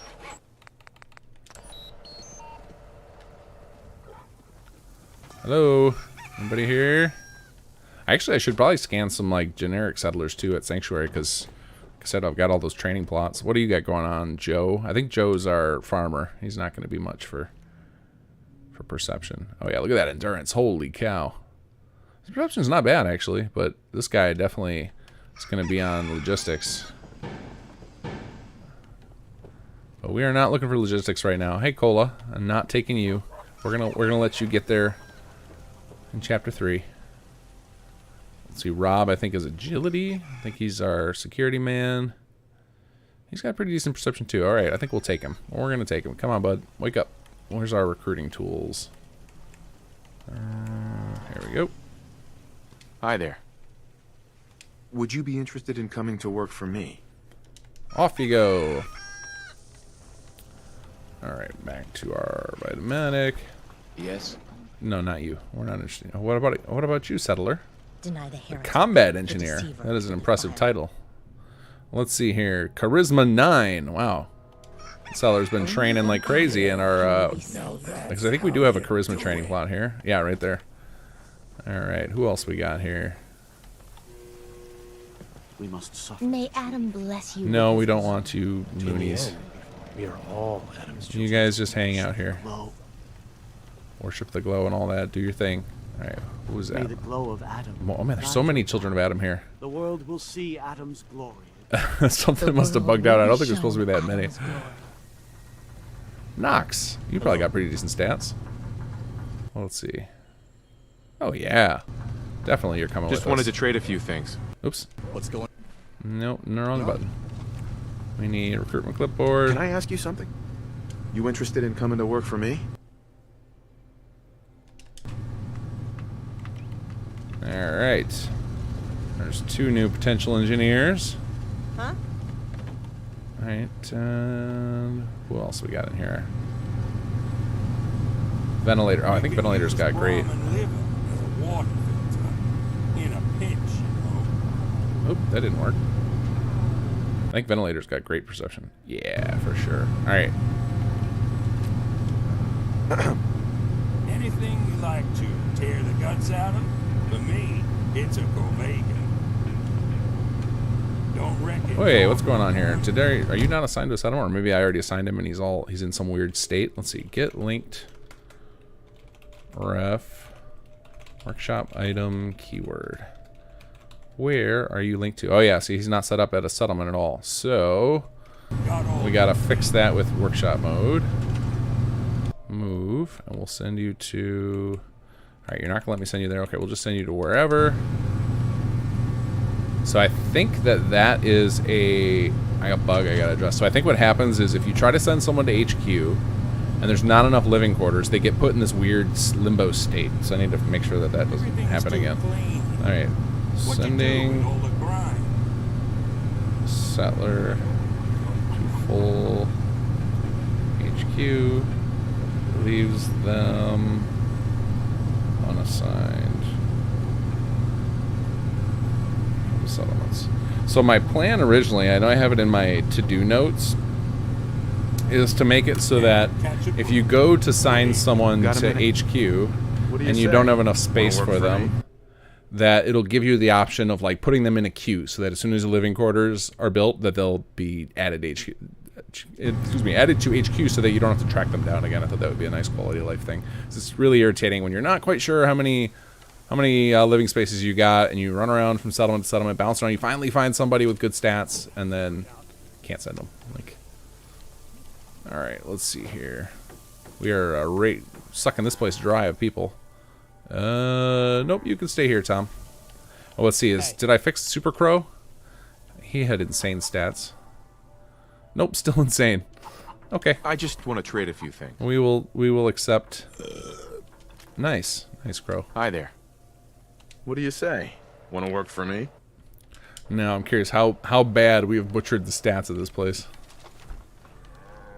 I'm definitely gonna need to find some more folks to come back and live here. I mean, that was always the intent. It was always the intent. This place was just gonna be a super settlement for a little while. Raiders thought we were easy pickings. And then we showed them different. We would raid it for folks. My eyeballs are swimming.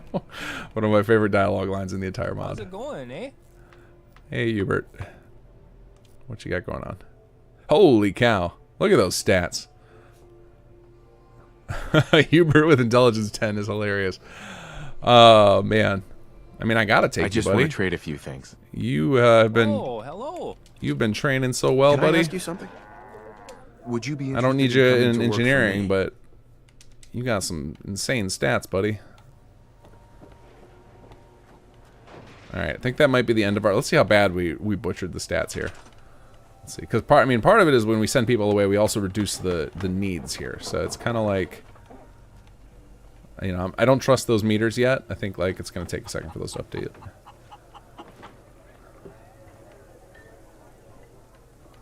How about you, Sheffield? Thank you. It's like I can finally think straight. What do you got going on, Sheffield? A bunch of 4s. Okay. Yes? Huh? All right, I think we're gonna go off to actually, you know what? I should probably head back to HQ and see Adam how close we are to filling this. I feel like I just sent 5 Adam people. guards. Actually, we should be able to check that on here. I think that this is one of the things that's actually accurate on this menu, and I think. Oh no, Gianna doesn't show up here. Okay, let's do. How if we hover over? Does it show it then? No, it doesn't. Interesting. I wonder. I don't remember how I bypassed that. I remember when I was testing at some point, it kept showing up as a standard workshop. Alrighty, let's go to... We'll try our luck in Sanctuary. I am really curious if we have any super settlers yet. And I do have a couple of named folks at Sanctuary.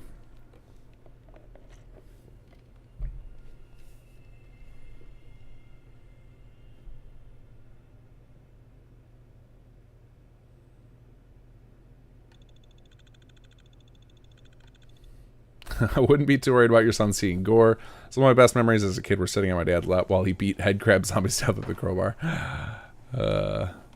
Well, my kid's actually currently going through this like weird fear stage where he's just afraid of certain things that just seem like nonsense to me.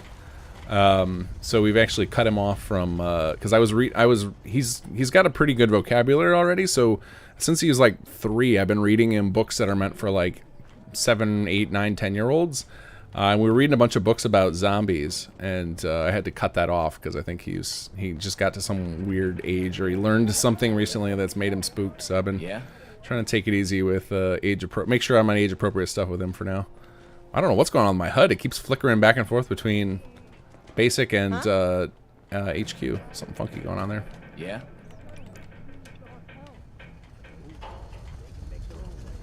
Yes? A lot of visitors. You hear about that farm run by ghouls? All right, custodian. Hey, look at that charisma. You keep training. You know what? Since we talked, I'm feeling swell. Look at the two of us here in Sanctuary, prepared for the future. Not crazy. You might be correct. Hubert may have been my seed leader and it might break my agreement. I'll have to check and see. I don't even know if I left the leader requirement on. I also don't know if the code even double checks for a leader again afterward. It's very likely that it doesn't.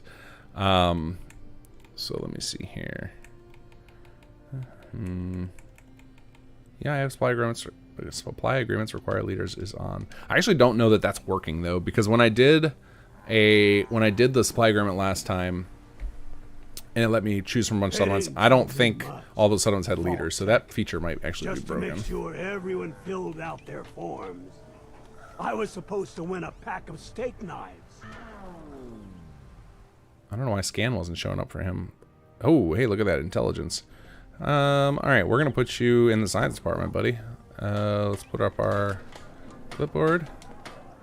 Hey, now that you're back here in Sanctuary, how would you like a job? Oh, I haven't actually recruited him A yet. job? For me? Really? Yeah, I think your sales experience can be a great asset. Oh, okay. I thought I had recruited him. That's interesting that they have you send him back and then... All right. You do? Well, that's great. I won't let you down. All right. Got a minute? Would you be Off the interested HQ in you coming go. to work for me? Okay.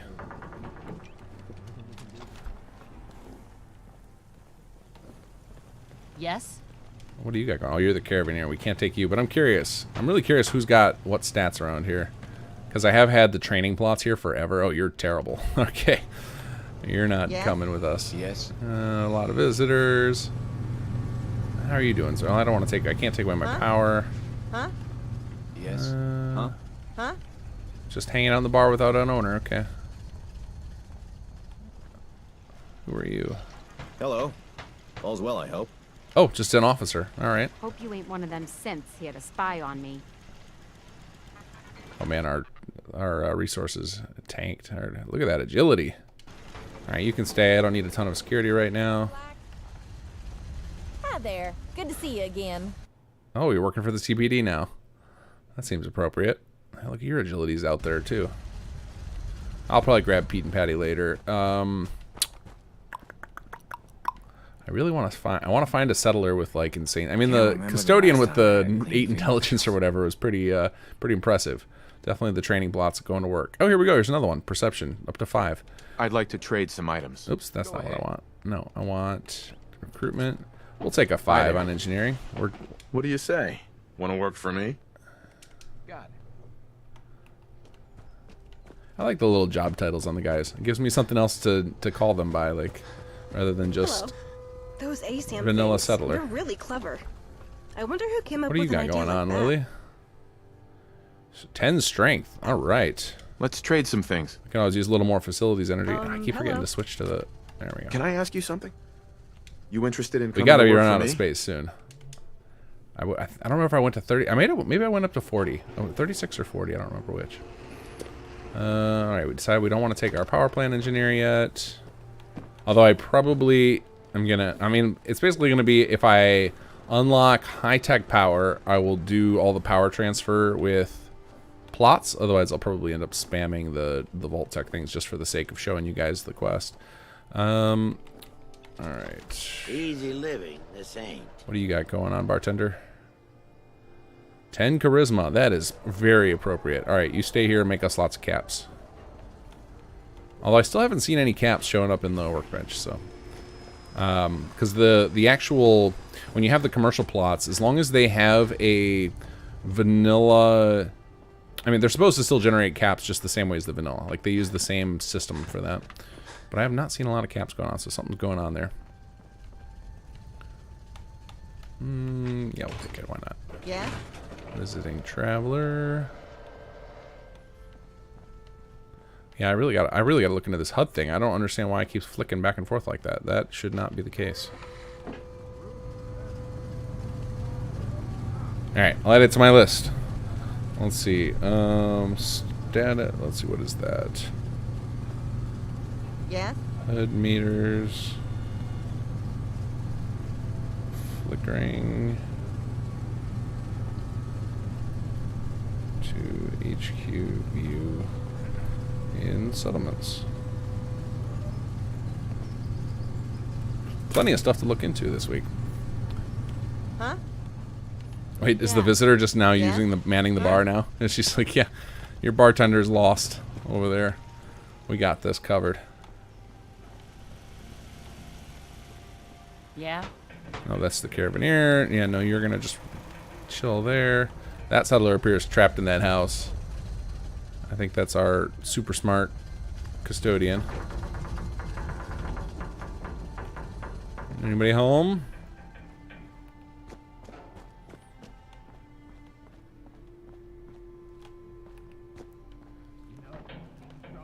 Alright, I think I'm all tapped out on finding settlers to recruit for today. Oh, wait, a couple more hiding over here. What do you got going on, buddy? No, nothing special. Yes. I'm just a visiting farmer just creeping on somebody's house. He's like, don't mind me. I'm just gonna look. Well, our meter's finally stabilized there, although it says we're short on all sorts of jobs and everything, which is very odd. I guess I could run auto assignment here. I haven't done that in a while. Yeah, why not? Let's see what happens. Let's go to... Oh wait, I've got it set up on this hotkey menu. We'll do city manager tools, town meeting gavel, back to work. I could, oh, you know what else I could do? I should go do the optimal assignment in Back in HQ. I think I did that already, but I don't remember which settlement I targeted. If I targeted here or Sunshine. But we'll start with that and see what happens to my meters. Because clearly we have enough homes and jobs and everything here.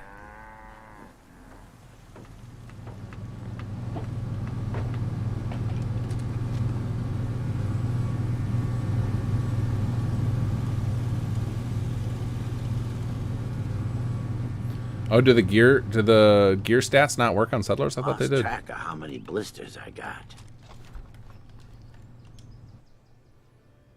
Look at that strength. Holy cow, buddy. You're coming with me. I just want to trade a few things. If I could remember to equip my recruitment tools. Got a minute? You interested in coming to work for me? Okay. All right. Huh? Okay, no, you're staying here. You're in charge of power. What about you, Waterman? I need to get back to Diamond City one of these days. Biggest town I ever saw. Holy cow, there we go. There's our engineer. Hi there. This is going to totally Would botch you be our water. interested in coming to work for me? Okay, let's go, let's head to HQ now and start reassigning some staff and see what we look like. No, Marcy, you are staying here forever. You are not welcome at HQ. Sturgis I'd like to take, but Marcy, no thanks.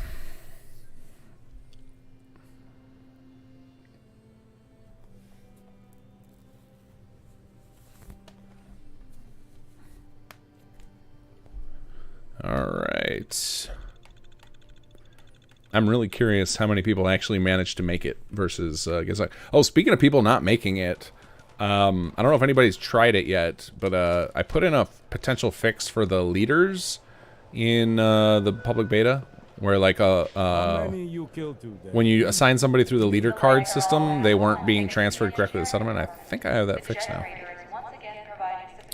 Okay, let's head into assignment. Okay, so then we have 37 people here. That's awesome. What is our max? Do we need to build some more living quarters ASAP? Yeah, we might as well. We're out of 40. All right, let's go to construction, living quarters. Oh, do we finally have enough people? Oh yeah, because all those people, the default assignment is facilities. So now we have crazy amounts of energy, so we can start building some of this stuff. Cool. Let's build the cubicle departments before we take everybody out of facilities. Oh man, we can do this one too? Fantastic. Get these guys working. Yeah, we went over a little bit. That's fine. Oh, we must have to select a room. Sure.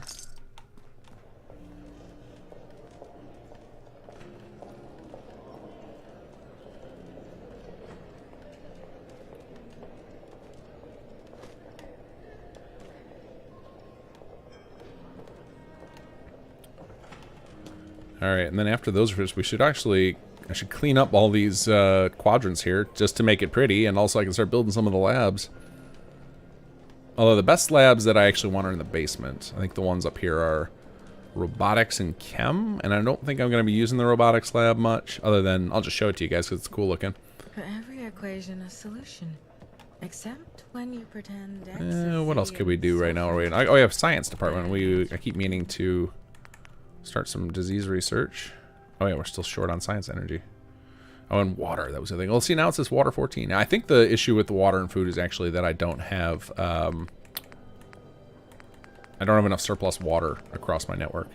Need to go build up a bunch more food and water. Hey, this one's let me go. Power 20, science energy, research disease, mole rat disease. Sure, get to work, science department.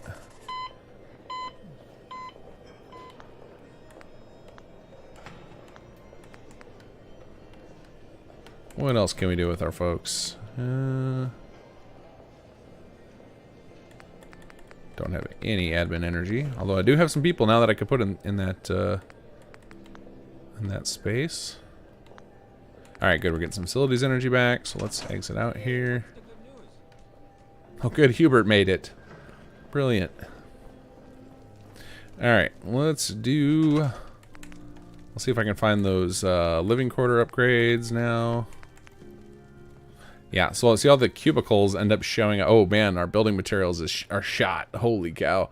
So have you ever wondering why the cubicle thing is set up where like why you can't why I don't get in actually rooms? They're actually all built under the they're under engineering upgrades. It's just like it's actually kind of one of those things I aim to change at some point. Move these out of here and just put them in construction, but because of the way we have it set up, is anything that adds on to another construction project is considered an upgrade and ends up in engineering by default. We can change it, I just haven't done it. Yeah, we'll go ahead and build one of these. Look at our building materials, holy cow. But that'll give us 45 max, so that's awesome. All right, now let's do some reassignment here. So we need engineering, reassign some staff. Totally be a superhero in a comic book. Mysterious farmer man. Villains are only cranky when I don't think I've ever heard that line from Alex. I gotta say. All right, we got so many people. It's taken a while to build up this assignment menu. There we go. All right, let's look for those good. All right, here we go. Broken Crow. Yes, please. Let's see, we can have 7 total. Awesome. Settler. Yes, please. All right, we're looking for high perception. People that are just in facilities right now. Ventilator. Yes, please. Knox. Yes. Let's see, that's 1, 2, 3, 4, 5, 6, 7. Perfect. All right, so we need to build some more engineering rooms, but we don't have any resources left because I just butchered all of our building materials. So I probably need to go fix that. I'm probably gonna have to go juggle some assignments around. Actually, I should probably run the optimal assignment thing. All right, let's give that. Let's check our. Oh, I'm waiting for the engineering count to go up. Should go up to 7. It's on 4 right now. 5. 6. All right, we're starting to get some movement here. Another day, another load of junk. Hey, wanna hear a song? No, thank you. All right, our engineering rating's going on up. Up to 660. All right, I think 8 should be everybody. This will be the 7 people plus Jake. All right, now let's see. Can we do that project, the computer network? Yeah. Might as well get this thing done. Okay, and now we're gonna do. I'll go ahead and do this, and we'll do sanctuary, optimal reassignment.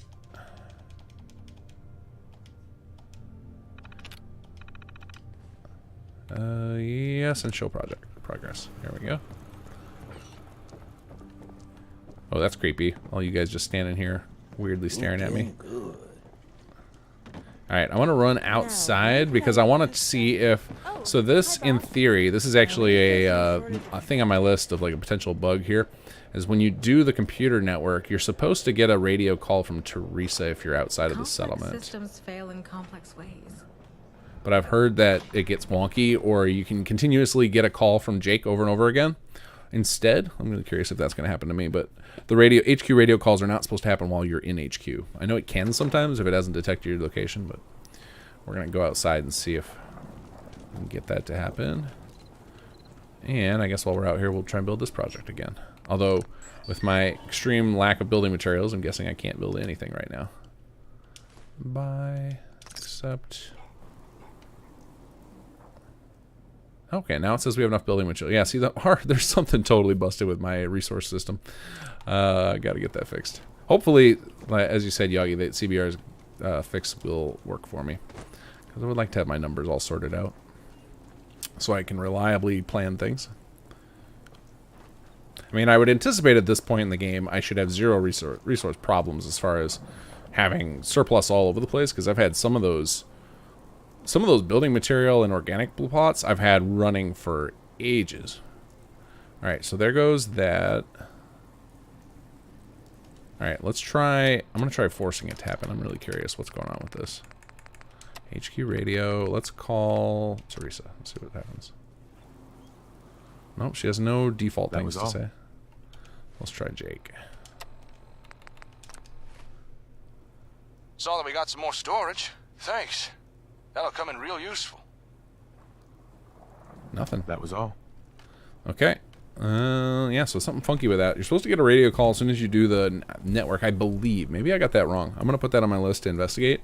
And let's make a save here. So save LP day 31 post network install. I'm really curious what's going on with that, because that was one... I think I fixed it, air quotes, like 3 times. No radio call after computer network.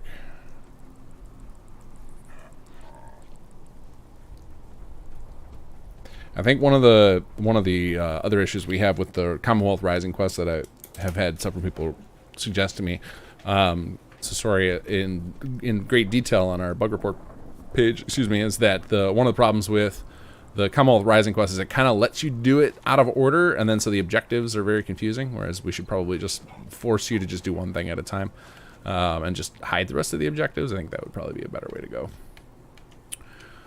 Okay, I think as soon as this optimal reassignment is done, I think I'm going to switch gears and we'll go into hang out with you guys and chat. So we're going to go into... I'm going to park my character in a settlement and just chat with you guys. So if you have stuff you want to me to show you, you want to ask questions about whatever, I'm going to hang out and chat for an hour or so. And yeah, that'll be it. So that is the end of our...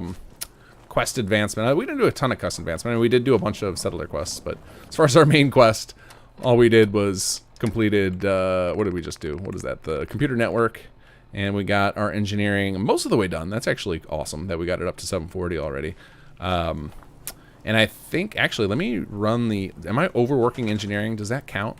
I don't know if it counts for that quest, because that would be handy if I could just overwork engineering. Let's try that. I'm very curious. Let's see. Engineering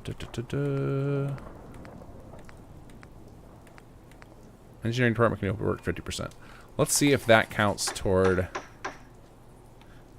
Oh, I guess it wouldn't be that. It would be the power engineering is what I need to upgrade. So we need to cancel that admin policy.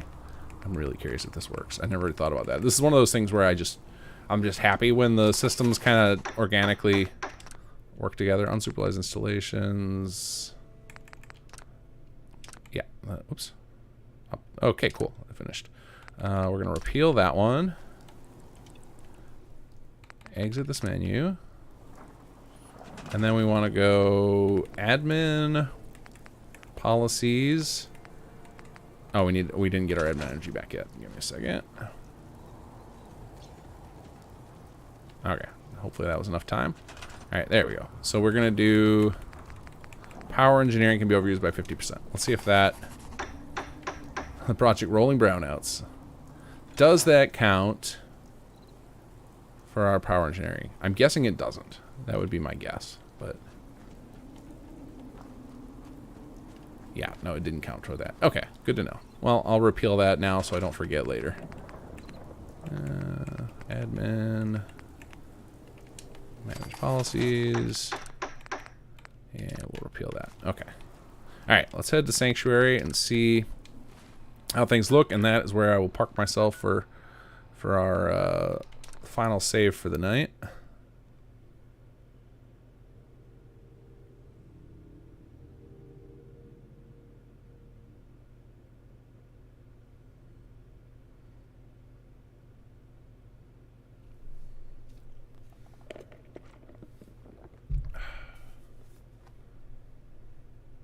If you donate food at the City Planners Desk, it locks up FO4, no response at all. Well, let me try that. Let me see.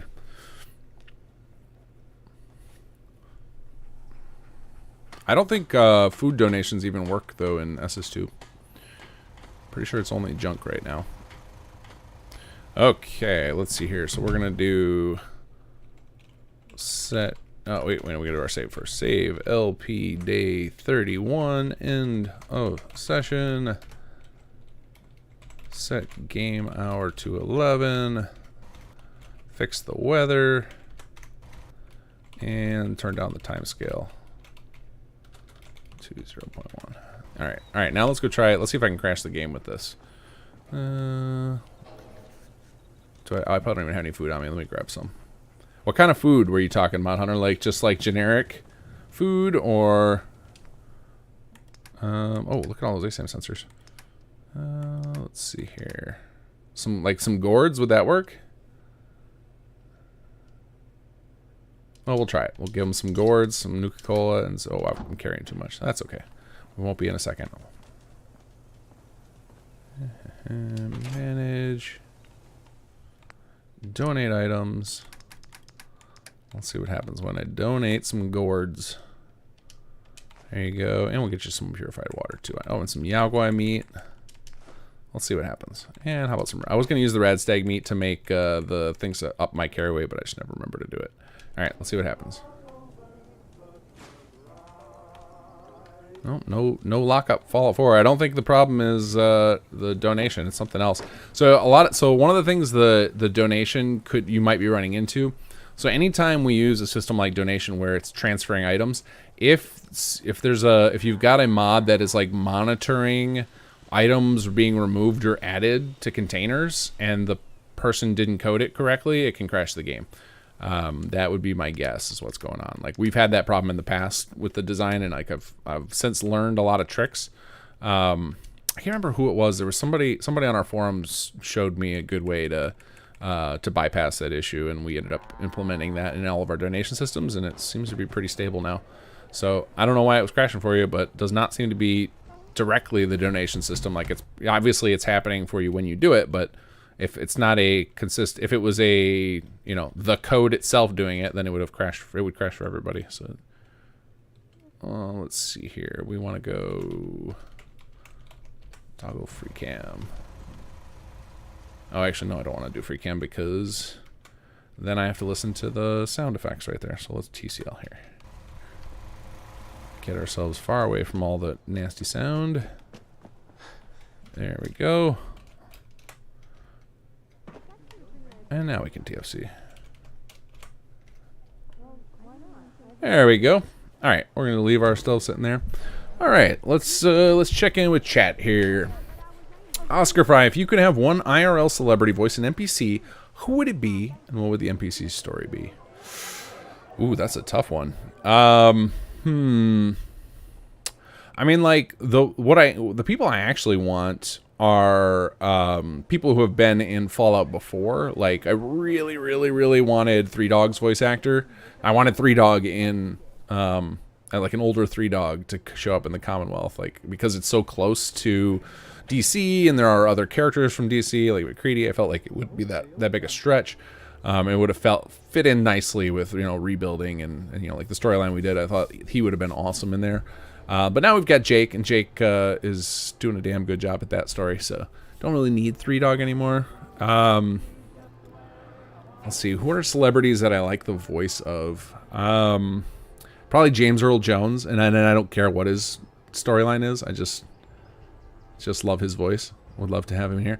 Other voices I love. Ron Perlman would be awesome to play a character, obviously, with his ties to Fallout 4. Who's the guy who does he's in the Big Lebowski. He's like at the bowling alley up at the bar all the time. He's got that real cowboy voice. What's his name? Is it Sam something or another? I love that dude's voice.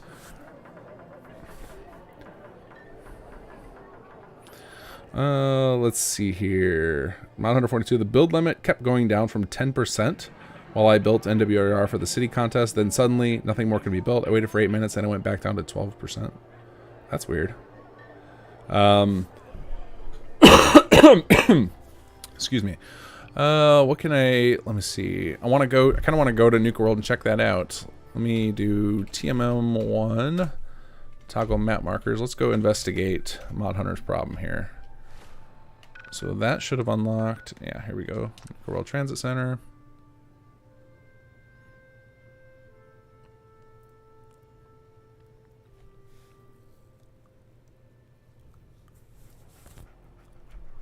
No one investigates that signal. No, we're not ready to fight any of you guys. All right, let's do. Wait, did my map not update? Still shows me in. Oh, because I got to go through the thing. All right, so we're gonna do. I I have a solution for this. We'll go to workshop frameworks, claim all settlements. We'll unlock the actual fast travel point. Workshop framework, tools, claim all settlements. Anyone violate protocol and enter that transit station before we're set, I'll have your head. Let's see if it did it yet.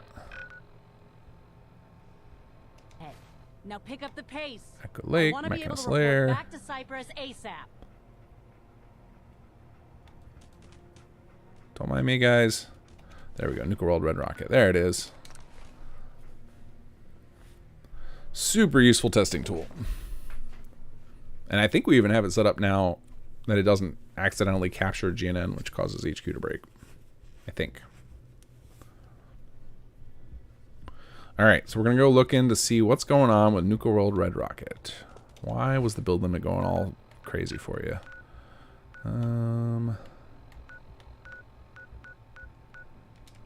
There we go.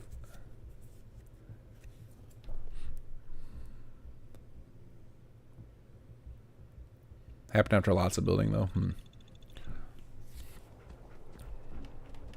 I mean, the nice thing now with the city plan contest, now that we have that new calculator tool, you can actually like just rely on that and just crank up your build limit if you need to, Mod Hunter. Like if you load up the contest holotape, which I don't have the contest installed right now. Let's cancel out of here. Let's pop in and see what our build limit is.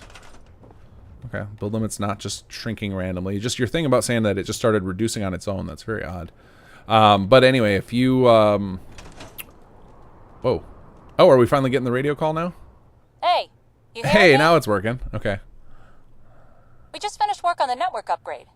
You know, connecting all the computers. This'll all make my work a lot easier, so... Just wanted to say thanks. You're not going soft on me, are you? Hey! Just because I say my pleases and thank yous, don't mean I can't smack you good if you keep that up. Look, the point I want to make is, I'm glad our computers are better. We can all get a lot more work done now. Oh, and we've set you up a personal terminal in your quarters, too. So, make sure you check it out. And, if you could get a crew to fix up our generators, too, stabilize our power a little bit, that would be great. Alright. See you later, Fancy Pants. So I guess it does work. Apparently you just have to go to Nuka World to get it to work. Awesome. But yeah, I think any of you guys in the city plan contest, if you're having any issues with the build limit, in the city plan contest holotape, we added a build limit tool, which is way more accurate than Sim Settlements 2 by itself. So Sim Settlements 2, like when you use plots or city plans, it attempts to do, and actually I'm going to just build, while we're sitting around here, I'm going to build a city plan. It attempts to do the calculations of the build limit, but it doesn't have perfect data to do it. So like the build limit by default is all done at engine level, and plots and city plans don't trigger that system because it only happens when you build in workshop mode. So we came up with a system to approximate it, and it's very sketchy. And so we came up with a new system for calculating it that's done via the contest holotape, and if you run that, it's much more realistic.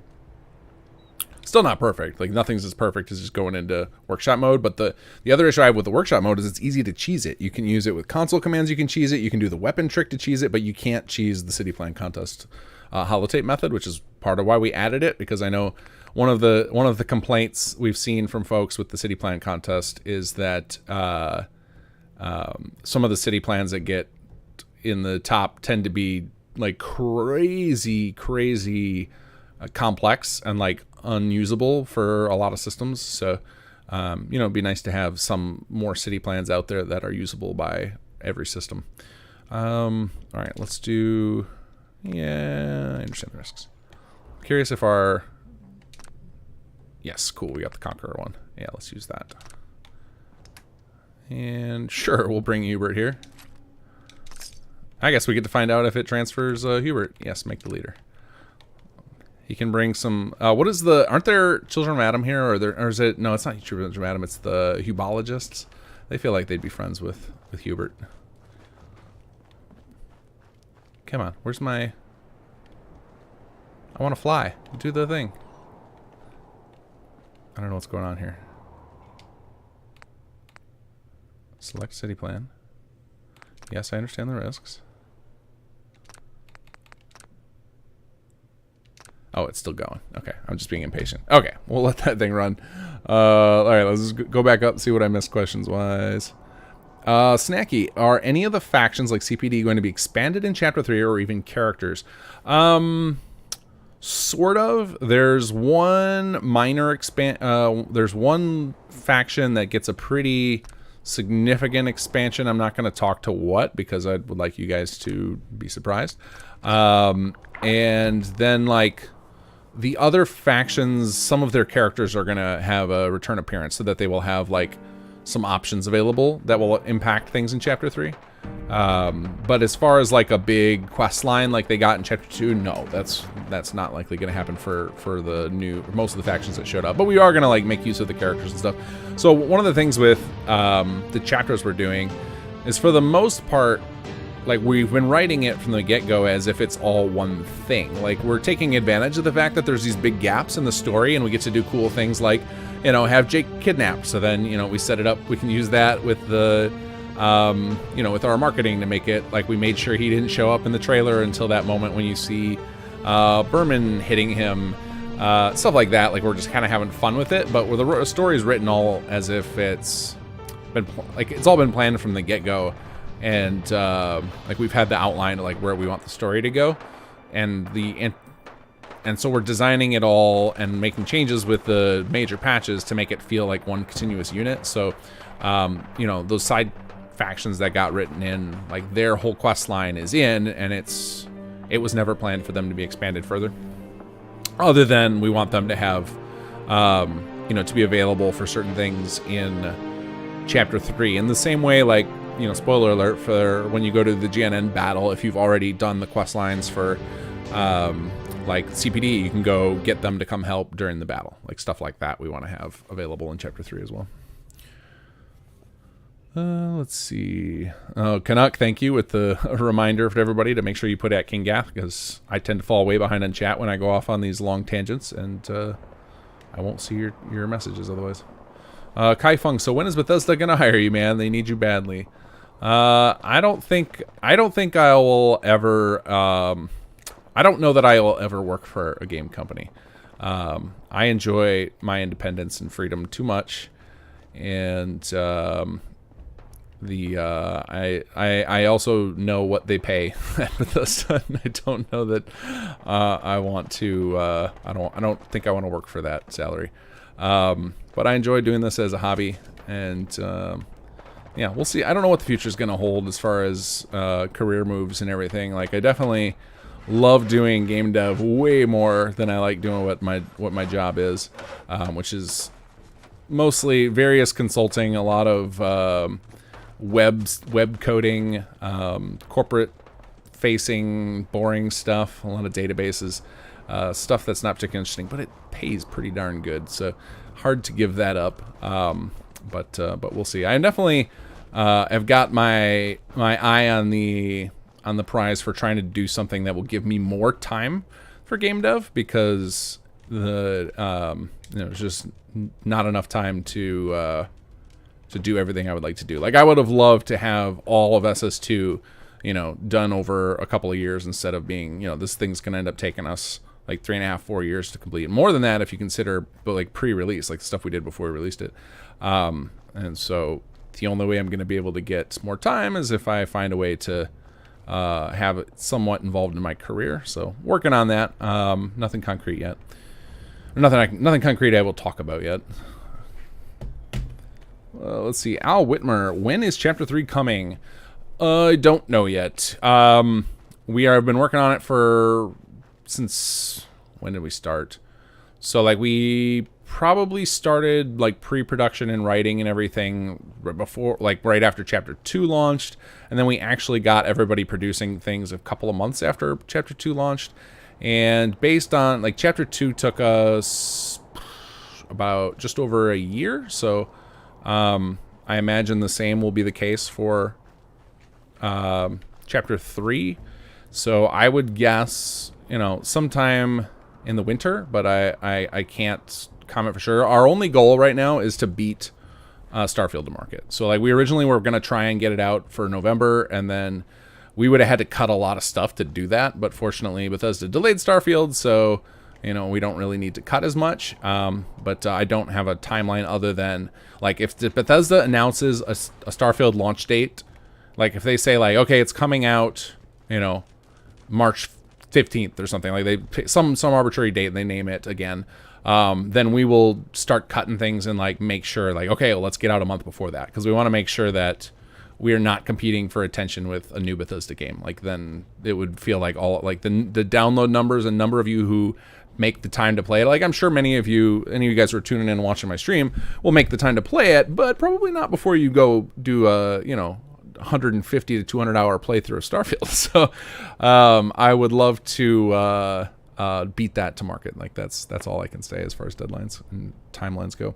We'll know when we're a little more comfortable with like picking a date, like when we're like, okay, we can see the end of the tunnel now. That's when you'll start seeing trailers from us, because that's when we're like, okay, we know exactly what has to be done now. You know, like what's left. Because the biggest issue with developing the mod on a team like this is that it's kind of like everybody's just doing this in their free time, right? You know, 12, 15 hours a week or whatever they can afford to do. And then since a lot of us rely on each other, you know, like we can't like the voice stuff can't be cast till the writing's done, and the quests can't be implemented until or can't be fully implemented until we have all of the voice files. And so there's just like a chain of things. And then like as you guys have seen with chapter 1 and 2, we like to interweave our mechanic unlocks with the story and everything, and sometimes our quests actually involve the mechanics, which means that some of those quests can't be implemented until I'm done coding the mechanics. And so it's kind of like the whole mod project kind of goes in fits and starts, where it's like, all right, we're making big progress, and then it gets stalled out because we need, you know, we're waiting for somebody to have time available to finish their next piece. And you know, like everybody has little things they can work on at all times, but there's still a lot of like half-finished things waiting for certain people to do their part, and you know, it's all volunteer. We can't really like throw real deadlines at people. You know, we talk about it until they're like, oh, like yeah, I'll try and have that for you guys in 2 weeks, but then it's like, all right, you know, like I'm sure I dropped the ball on some promises I made to team members when I got sick. Like stuff like that happens, or you know, if somebody's work schedule goes all crazy. So it's really hard for us to predict how long this stuff's going to take, which is why I think internally, like when I tell the team deadlines or goals, I think they kind of just shrug them off because they know it's totally arbitrary, because it's so hard to gauge what life's going to look like. And you know, it's really hard to plan out a production of something as complex as Sim Settlements to when nobody's on payroll. Everybody's just kind of doing this when they have time between their jobs and real life stuff. So very long answer to I don't know. Sorry, Al. Ron Stoppable, could you please add more systems to guide players, like a note or a Pip-Boy page or an NPC who tells you what your settlement needs to function properly? I mean, like, I don't know what else to do besides the meters are all you really need to do to make your settlement function. Like, if you fill out all those meters on the left, like, you should be good. You shouldn't need anything else. Like for example, the cleanliness one, the what's it, 1, 2, 3, 4, fifth one down. If you have that full, your chance of diseases is almost non-existent. And like, I will say we do have some more tools coming in to help with organization. Like we're working on a custom map.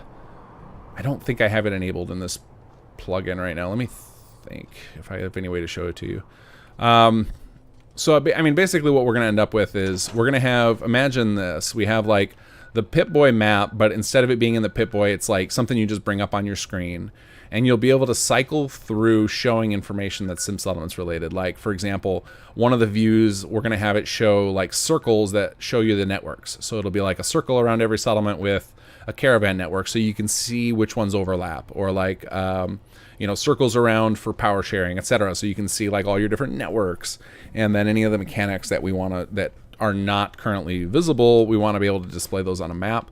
That might help. So then you could make yourself a secondary goal of like, all right, I want to make it so that all of my settlements are covered by all the different networks, and like then that could become like a secondary goal toward perfection. But there's definitely going to be some amount of you're just gonna have to play and tinker. Like as far as it's kind of like if you think about a game like so first, if that bothers you, first of all, if you want more details and more and you want to be like walked through, then I would say you probably should turn off some systems. You should probably put the systems more on and automated. When all the systems are enabled, the goal is for it to be pretty complex, and then so you have multiple avenues to attack, but it's still at the core, it's fill those meters on the left. That's kind of your core gameplay. But we're trying to get to the point of like, if any of you guys who have played, Civilization or Stellaris or any of those like those big now I can't think of the genre. What's the name of it? There's just like those big grand epic strategy games where you just have like mountains and mountains of options and complex systems interweaving. Like that's what the aim is if you have all of our mechanics turned on. And just like in those games, it's almost impossible for like an AI system to guide you to exactly what you should do, because there's 10 different ways to reach the same point. So like I find if you're finding yourself overwhelmed with all the mechanics, like just gotta start turning them off. And then like, introduce them slower. Like that's one of the things that I actually miss from SS1, and I don't want to bring it back because I hate pop-ups, but in SS1 we had it set up where you would get a pop-up when you started the mod, and it would basically say like, hey, do you want, automated, like, and let me bring it up, I can show you what it said, because we still have it in here, but it only comes up when you load the holotape. So if you go in here and you go to tools, and then I think it's options wizard. Yeah, this right here. So this used to come up automatically when you installed SS1, if I recall correctly. And it would basically ask, and it actually was more complex than this. It would ask you a bunch of questions, and depending on your answers, it would enable and disable certain systems. And the goal was for it to like, if you're not into like super complex gameplay, or you don't want to have to like try and puzzle stuff out, you would go into one of the first two modes. And if you like having like, like for example, if you have this screen on the right, the resources screen, if you're showing right now all the different components, it's gonna make the gameplay incredibly difficult, because they like organizing all of your settlements enough to build the correct amounts of those all the time is very challenging. And like I can't imagine like how we would handhold that anymore, other than to say like, okay, obviously you're short on, you're short on a number at some point.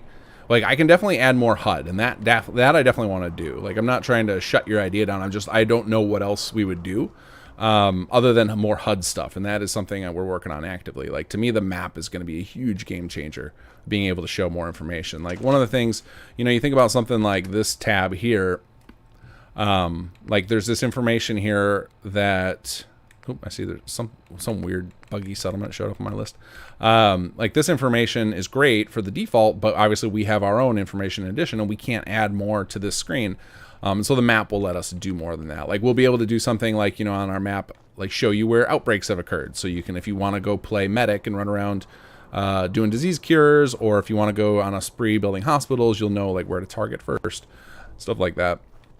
So I think HUD is one of the places we definitely have a huge deficit to shore up. So we need to get you guys more information so that you can at least find problems to attack. But like I said, the first thing I would do is make sure you go to all your settlements and that these meters on the left are all full. And like after that, then a lot of it is kind of like, it's pretty arbitrary what you're doing beyond that. Like getting everything connected to HQ with a supply agreement would be a good start if you're playing through HQ.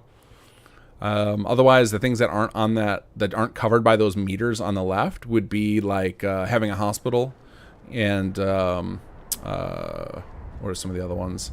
Like hospital, communications center, like building up some of those networks, and I think that gets covered when we add our own map. So those aren't necessary. That's the other thing, is like how much do we tell you to do when it's optional stuff too, which I don't know what the answer is.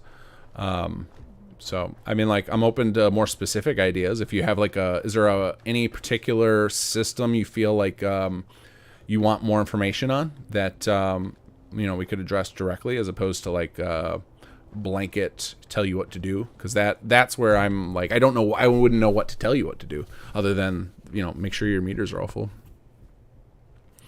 Let's see here. Mod 142. I suspect the issue is from better manufacturing tree of patches. Oh, for the build limit going all crazy. That could be. Definitely could be. Oscar Fry, for me, it would be Keanu Reeves as Neo or as John Wick. Oh man, I'm way behind on chat. Holy cow, by far behind. Canuck, Sam Elliott. Yes. Oh wait, is it Sam Elliott? Now I'm thinking of what's his name from Jurassic Park? This is a Sam too, right? I'm gonna just Google this. Sam Elliott. Yeah, Sam Elliott is who I was thinking of for sure. Got the real cool cowboy voice.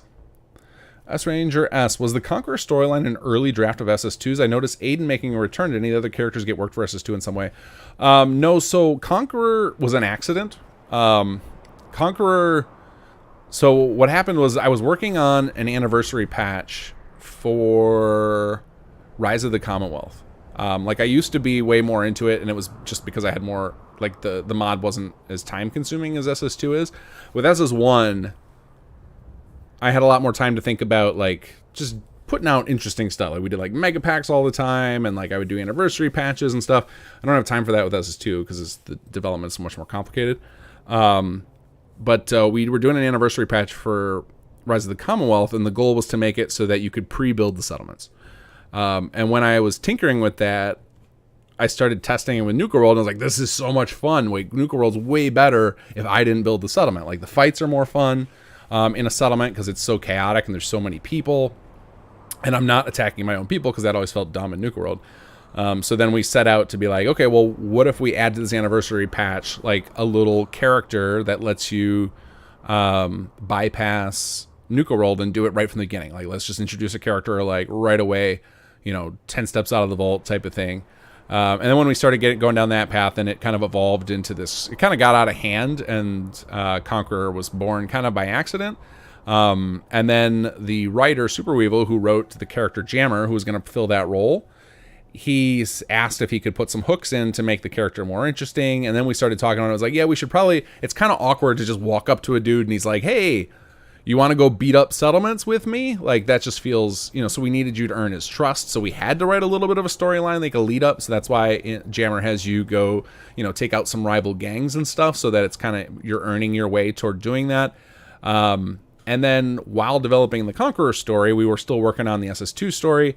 And we needed a character to fill the role of what Aiden ended up filling. Of like, we needed somebody who cares about security and kind of segues the story from just building into having some sort of conflict. And I suggested to the writing team that we'd bring in Aiden from Conqueror, and I thought it would be a nice crossover so that we were originally talking about having it much more intertwined, where it was like, the Conqueror story, this would happen, and then the SS2 story, this would happen, and you'd get to like crossroads where you had to make decisions. And then Conqueror's development kind of derailed because of life. Super Weevil had all sorts of stuff happen, and he had to kind of bow out of the project, and then it kind of just got stuck. So Aiden kind of became a major part of SS2, and Conqueror kind of just faded out.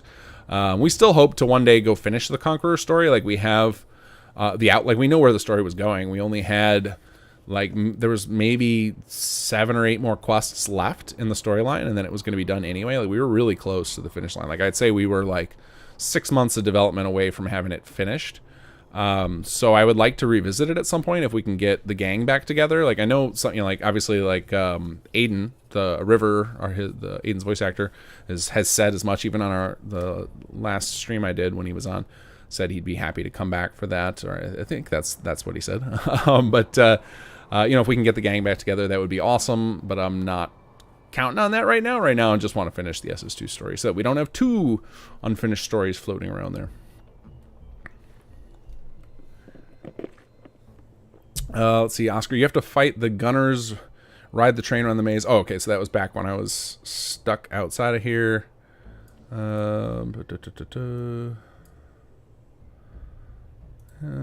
Dark Dragoon, any thoughts of 4x4 plots in the future? So we actually started, I actually asked Oh No, and some of you guys are probably using his add-on pack, to go investigate how feasible bigger plots would be. Like, so there's a weird, so this game engine is a little bit wonky when you start building giant things. Let's see, do I have any 3x3s I can build? So like this, getting much bigger than this, obviously, like, the item's gonna push off, even a 4x4 would push off the edges of your screen, so actually finding an area that you can place even these 3x3s can be a challenge. So can you imagine, like, trying to find areas where you could build a 4x4? It would be like 3 settlements that you could actually fit it. So we are looking into the logistics of how feasible it is, because it could be fun to build some ginormous plots. And I know some people are already pushing the limits with 3x3s by putting stuff that's like right over the edges or whatnot, or just like giving you a prompt warning when you go to build that says like, yeah, this is going to be huge. Or like UIT used to do these insane buildings, like you'd put, you know, you could just build Diamond City on a plot and it would just go way over the edges. So we have it on our list to research like how practical it is to actually build these, because we don't want to introduce a new plot size and then it not work anywhere. Like, that would be a bummer. And we definitely don't want to put, because like anybody who's designed building plans will tell you, even designing a 2x2 building is a ton of work. Getting all those little details in there, and you know, getting it all nav mesh and building multiple levels for it. And doing a 4x4 would be 4 times the work as a 2x2. So it would be a lot of work for it not to function very many places. So we definitely need to, you know, do our homework before we commit to any new plot sizes. Like, I'm not against it. I actually, that was a change I went between SS1 and SS2 of like, just kind of embraced all the different plot sizes people were requesting, because it's a lot of fun to have that design space that different add-on pack authors can play in. Ray Powers, I have 300 plus hours of gameplay, but I've not finished the game.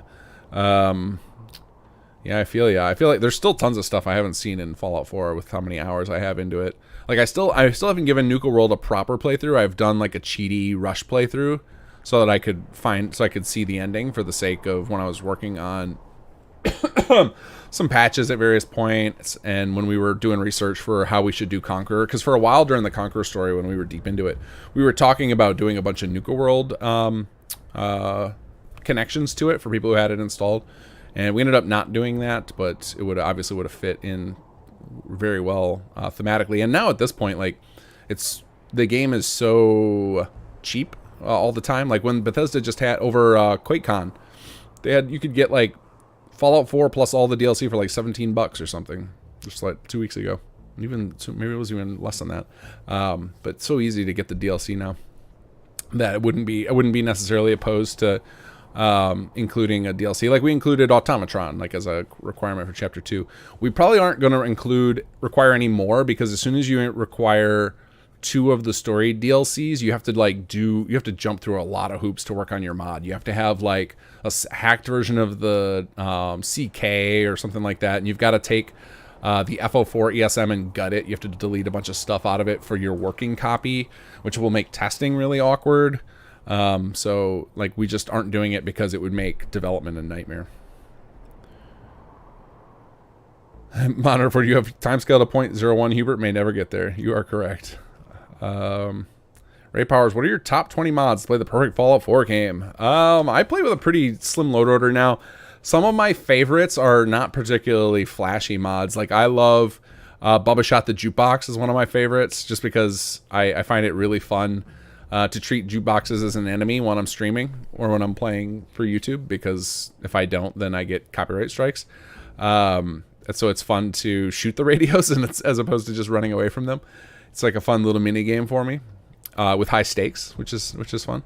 I really like, there's I can't remember the name of the mod, but it's something like companion carry weight transfer, and all it does is lets you set a setting for a percentage of your companion's carry weight to be just transferred to your inventory, which is how I've seen other games do it now, and I think it's brilliant, of just being like, okay, if you've got a companion that can hold 200 pounds, rather than you having to play inventory juggling with them, they just up your inventory by 200 pounds. Like, that to me makes total sense, because it's kind of the same, it's the gist, but without the headache. It's just a great quality of life mod. I'm trying to remember some of the other, like, it's been so long since I've played with other mods for Fallout 4 now. I'm sure if I just like started to build a mod load order, I could nail off a few of them. Like Place Everywhere, and that is a huge one. Let me bring up Nexus real quick. Let's see if I can, if anything in the, let's see what it would be. Probably most endorsed if I search by that. I can probably find a handful right away that I love. Let's see. Oh, I like lowered weapons. Like, see, I like a lot of like little mods. I don't like the big. Ironically, I think it's because I'm building a big giant mod. Like that tends to be my focus. There's a lot of like little mods I love. Like lowered weapons I love.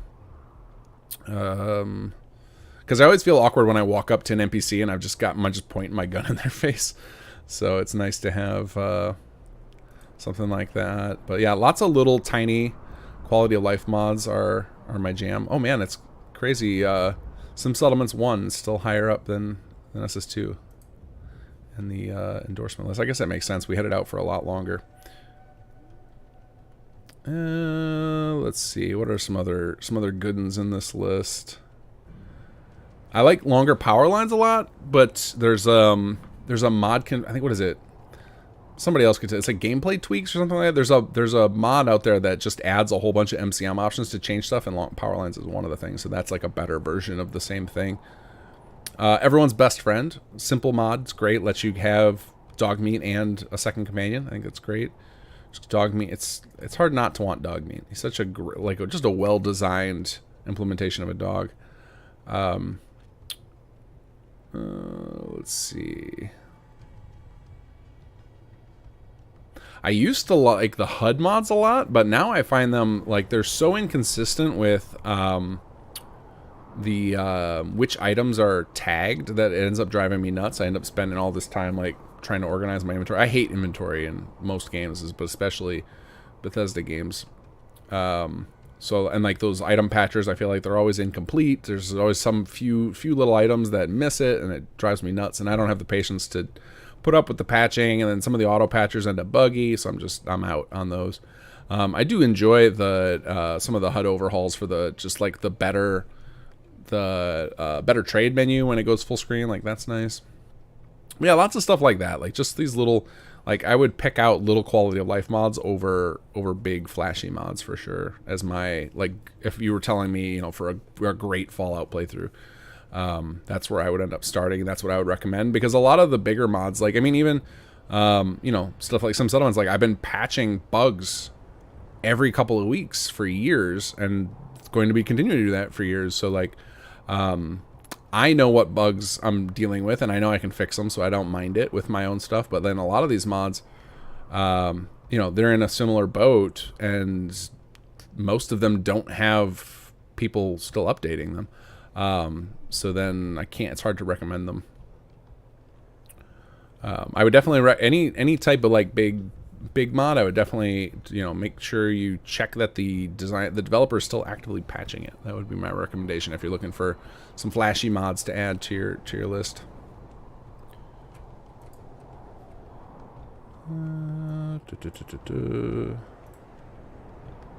Ron Stoppable, is there a trigger for the Nightingale storyline? Is it just the door appears, go look what it is kind of deal? Yeah, there is a trigger. There's there's a Nightingale, like a random unnamed one, will approach you and hand you a flyer at a certain point so that you'll know about it.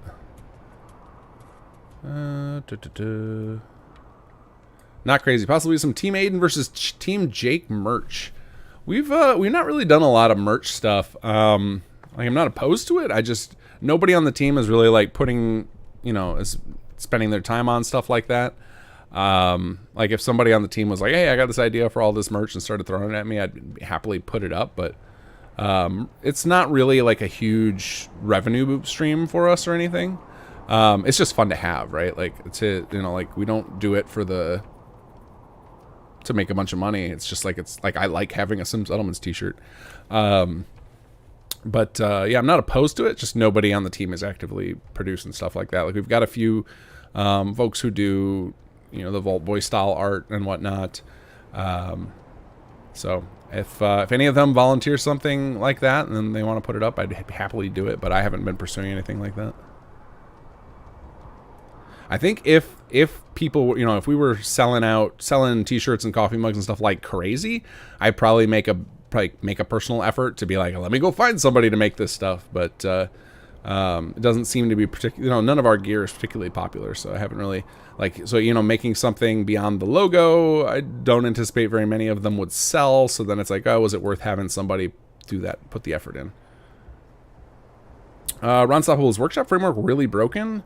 I heard several comments about on the mod page itself and the internet. Not to my knowledge. The only issue I'm aware of with Workshop Framework is it currently has an edit that will cause a conflict flag with your unofficial patch, but that'll be fixed for the next update. There is I think the biggest thing I've seen people complain about is Workshop Framework actually fixes a vanilla bug. So in the vanilla code for the Workshop system, Bethesda has a bunch of information about a cap to how much food and water it's supposed to generate. It's basically like number of settlers plus some small number. So it's supposed to basically cap production of purified water and random crops to a fairly low number so that you don't just farm infinite resources. And then they broke it later. So like they have this limit set up and then they have a bug in their own code that breaks it, which is why you can do insane water farming. And so there are, what I've seen, most of the people who complain about Workshop Framework, they will give me a big long report about how they're experienced water farmers and they know exactly how much water they should get and they're not getting it. So, and it's like, well, I mean, at that point you're basically cheating because the water farming is insane, the amount of gold you can get. So like if you're going to cheat, just type in player.add-item goal or caps 10,000 and be done with it. But I just fixed a bug in the vanilla code that there's plenty of notes supporting that was the intention. And I know some folks aren't unhappy with that, so they'll claim it's broken.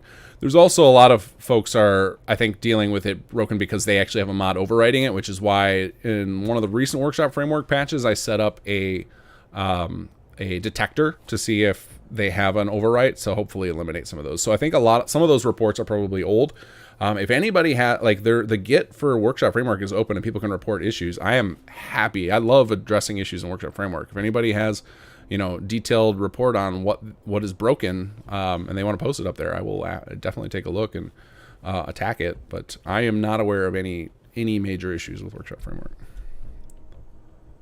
Like I treat that as a higher priority than some settlements too for bugs, because a lot of mods are built on Workshop Framework, and Workshop Framework is much more compact. Like Sim Settlements 2 is just this massive sprawling thing. I know I can't, I can never just sit down and say it's bug free, whereas Workshop Framework, I think I actually can. I can get it to a point where it's just there's no bugs because the scope is significantly smaller.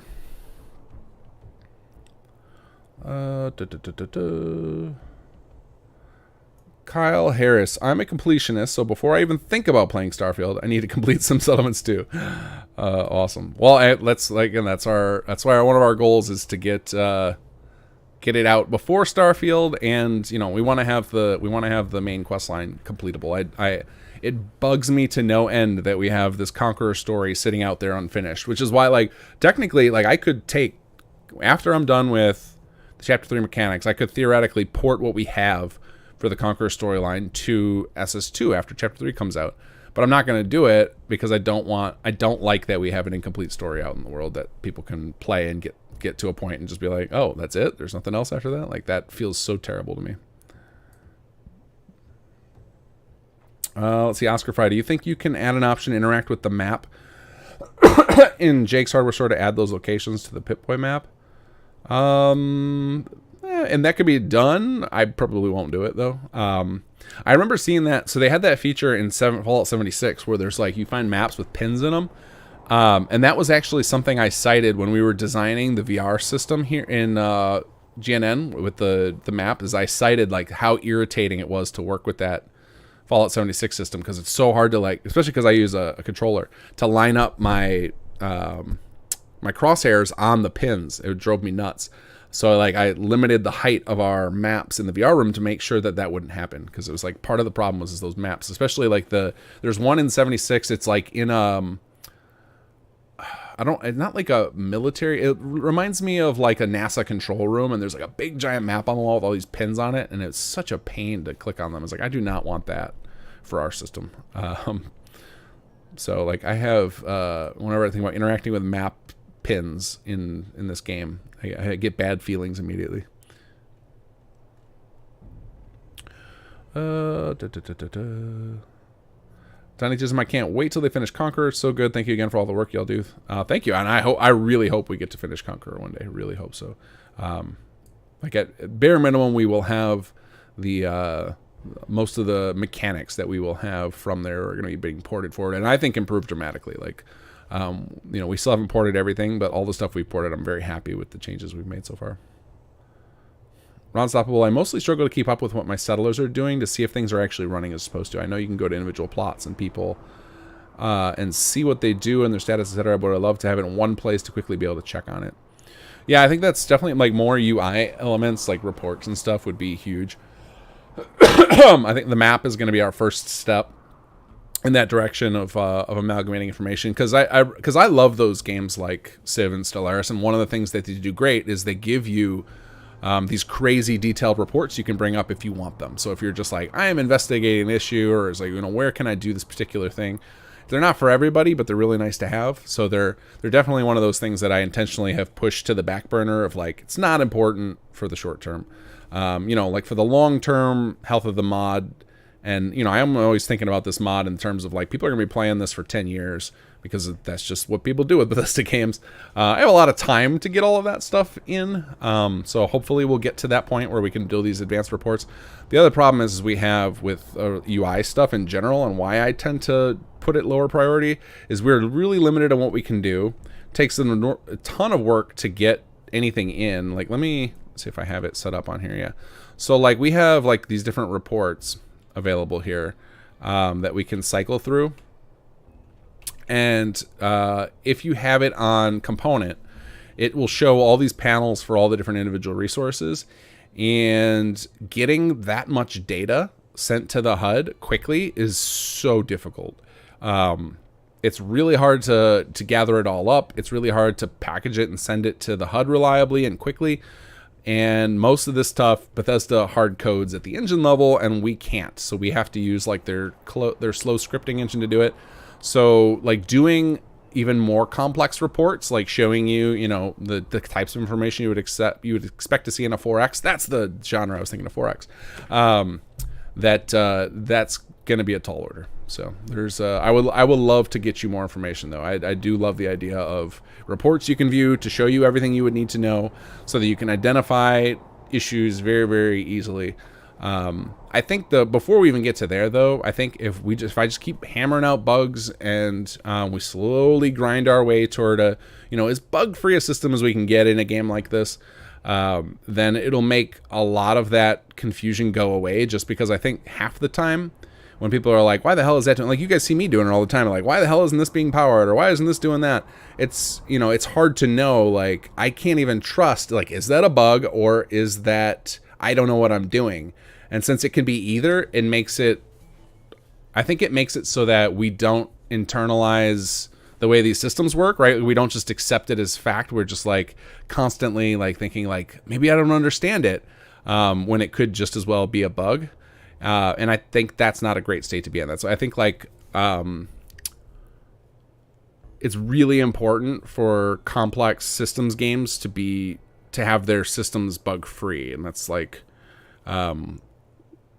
it's why I started up the little squad that CBR Gamer is part of, to help me get all the bugs worked out of stuff like our resource code. Because if that is unreliable, then it kind of cascades into making the whole rest of the mod feel unreliable. And it's an ever-growing battle. Again, another reason I wish I was doing this full-time, because I would love to be able to, you know, if this were a job and we had money and like we could hire engineers and like that could be our focus, like that would be really cool. Because I love building complex systems like this, but doing it as a mod on an engine that doesn't like it part-time can be frustrating for me as much as it is for you guys to play with when you run into the bugs. Let's see here. Yagi, is there no research thing at HQ to give hospitals the increased range like caravans, etc. get? No, I don't think there is yet. That's something we should do for sure. There's no reason not to. I'll probably explore more of the So like science department definitely has a giant feature set that was never implemented, and that would fit perfectly with that. And the science department, its primary feature driver requires us to have our custom map, which we're still working on. So it's likely going to be, just because of the timing of everything, the science department's probably going to get like a huge upgrade in a patch after Chapter 3 sometime, because Chapter 3 is likely when we'll have the map, and then that's when I will have time to go back and add that feature I have on paper. And then we can start thinking about tech research for science. So like, I mean, one of the biggest things the science department was going to do was going to be to enhance plots. It was going to be like having all sorts of research and stuff to unlock different things, you know, like increase production at different plot types and stuff. And so increasing hospital range is right in that wheelhouse. That'd be a perfect spot for it. Jason Lockrant. Sam Neill is in Jurassic Park. Okay, thank you. Yeah, I was getting Sam Neill and other Sam I already forgot the name of. I was getting those two mixed up name-wise.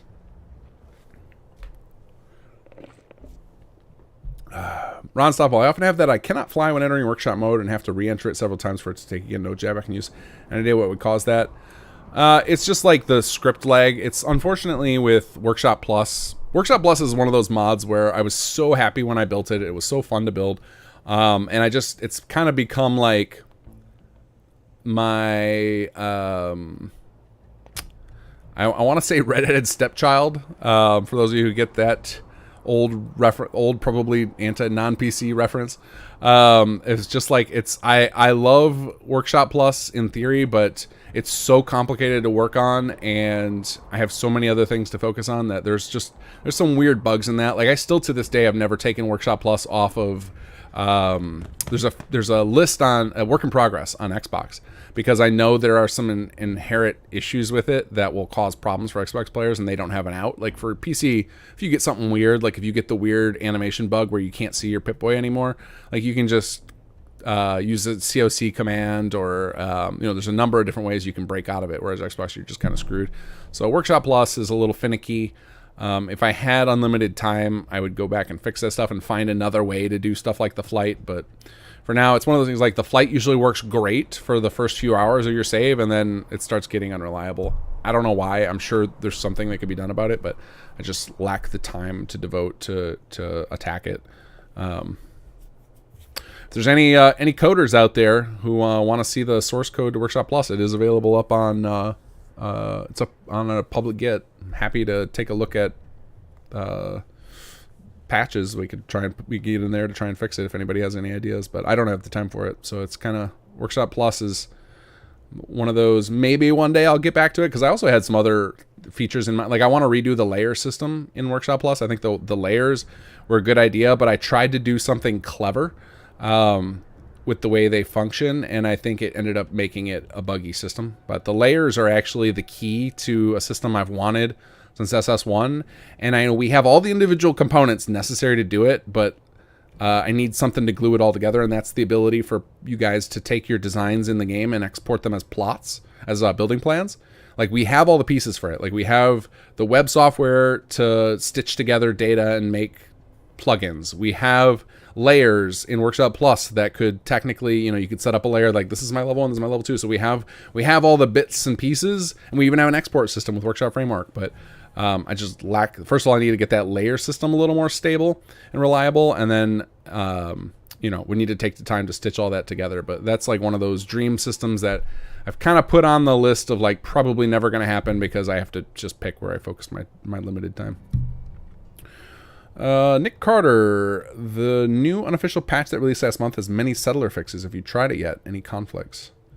No, I'll have to check it out, because usually what I do whenever the unofficial patch releases is I just go check if they updated any of the workshop scripts. And the last one that someone posted to me, I don't know if it was last month. I thought it was, but I don't remember there being any anything messing with any of the workshop scripts. I think that, so I don't know when it was. Before Workshop Framework came out, I reached out to the unofficial patch team and asked them if I could use their workshop scripts as the basis for Workshop Framework. It's like, I'm going to put out this framework mod. I want to make sure I have all the fixes in place, and can I use your code to start? They said sure. And I think from that point on, they did like one more patch with workshop script stuff, and then after that they've stopped. I think they kind of like all right, we'll let King Gath take care of that. We'll work on, there's plenty of other stuff for us to work on. So as far as I know, they've kind of stayed away from the workshop scripts ever since we released Workshop Framework. But I'll go double check. I'll put that in my notes. Check UFO4P for recent workshop changes. And I think they're probably happy to have that off their plate, because they have, like, you know, they're trying to fix up the entire game, and the workshop system is really complicated, so one less thing for them to worry about. Quester WI, if you want to explore a floor-by-floor plot would work, challenge Carvok to build one.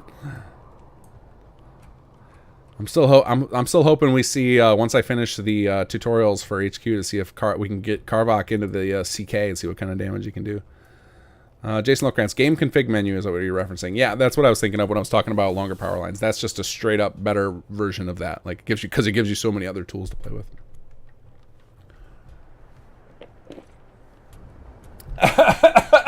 I just spit out some coffee. Not crazy. Everyone knows your favorite mod is Super Mutants Redux. Anybody who watched my last two Let's Plays, like, Super Mutant Redux kicked my butt. That mod makes Super Mutants so insane. I died so many times to Super Mutants. That was actually one of my... I really loved the other playthroughs. They were a lot of fun. Like, having you guys tell me what mods to play was fun. The fact that we did editing of it was a lot of fun. So, like, we had those, like, you know, death cam videos where it would be, like, watching me die 40 times in a row. It was a lot of fun. The only reason I don't do them anymore is because it took so... Like, right now, you know, we're hanging out and I'm playing for 3 hours or whatever, and we get 3 hours of content on it, right? And not all of it riveting. Like, some of it is just, you know, obviously my screen right now just staring at the same spot in Nuke World for ages, or you guys are gonna watch me dick around with the vendor system for 15 minutes to get every cap out of a guy. But we get, you know, 3 hours of activity, we get 3 hours of video out of it. Whereas, like, when I was doing those Let's Plays, it would be like 5 to 6 hours of gameplay recording to end up with less than 30 minutes of usable footage. So it was like a ton more work for less output. A lot more work for Luke as well, who does my video editing, because we were trying to get creative and clever with all of them, but it was so much fun. And I like the videos turned out a lot better than, you know, the cut down versions of these live streams, because we're just doing it for a different reason now. Like, back then, you know, I wouldn't say I was trying to be like a real YouTuber, like, you know, trying to like make a career on it, but I was trying to like put in more of an effort so that the videos would feel right alongside other Let's Players. I just don't have time for it anymore. I had to make some sacrifices.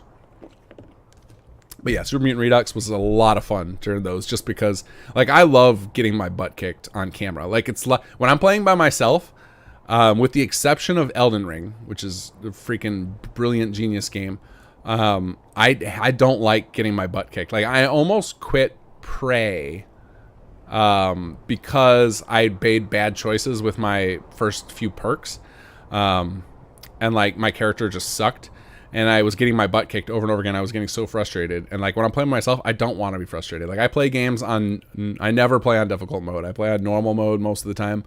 If a game starts frustrating, I'll often switch to easy. With Prey, that I just played recently, I actually just started over and just picked better perks, and I was fine. Yeah, I normally don't like to get my butt kicked, but when it's on camera, it's so much fun. It's because I can at least play into it and let it be entertaining for everybody, and then I have fun with it. So Super Mutants Redux, strong positive memories, but also terrifying ones. Johnny Chisholm, can you do another walkthrough gameplay of Conqueror, please? If we port it to SS2, and that is only going to happen if we finish it, I will 100% do a Let's Play of Conqueror. I love that storyline. It's totally different feel and flavor than what we did with Jake. Much more fast-paced, it's more like an action comedy, whereas you know, Jake's Quest is more of like a heartfelt story. Like, there's a lot of moments in it where Jake's pouring his heart out to you about what's going on and everything. Much slower burn, like the 3-chapter thing. It's, you know, our quest already to just play through the main quest line takes a lot of hours. Like, I think even if you were rushing through SS2 chapters 1 and 2, and then, like, no side quest content, I bet it would take you 10 to 12 hours, which is pretty crazy. Excuse me. And I think the Conqueror storyline, like when we finally finish it, is going to end up being like a 4-hour, 5-hour thing, because it's meant to be much more fast paced. I think the only thing that slows down the Conqueror storyline is the fact that we gated the quests. The main quest is gated on how many settlements you took over. So like the slow part would be building up your army so that you could take more settlements so that you could trigger the next event in the main storyline. But yeah, well, absolutely would love to play that again if we finish it. S Ranger, what's one mod you wish existed for Fallout 4? I don't know. I don't know how to answer that. Like Fallout 4's got a pretty healthy amount of great mods out there. I like anything that I've wanted myself, like that I haven't been able to find in there. I've generally we've just started making it. Like it either gets added into some settlements or, you know, becomes something like Framework Workshop Plus.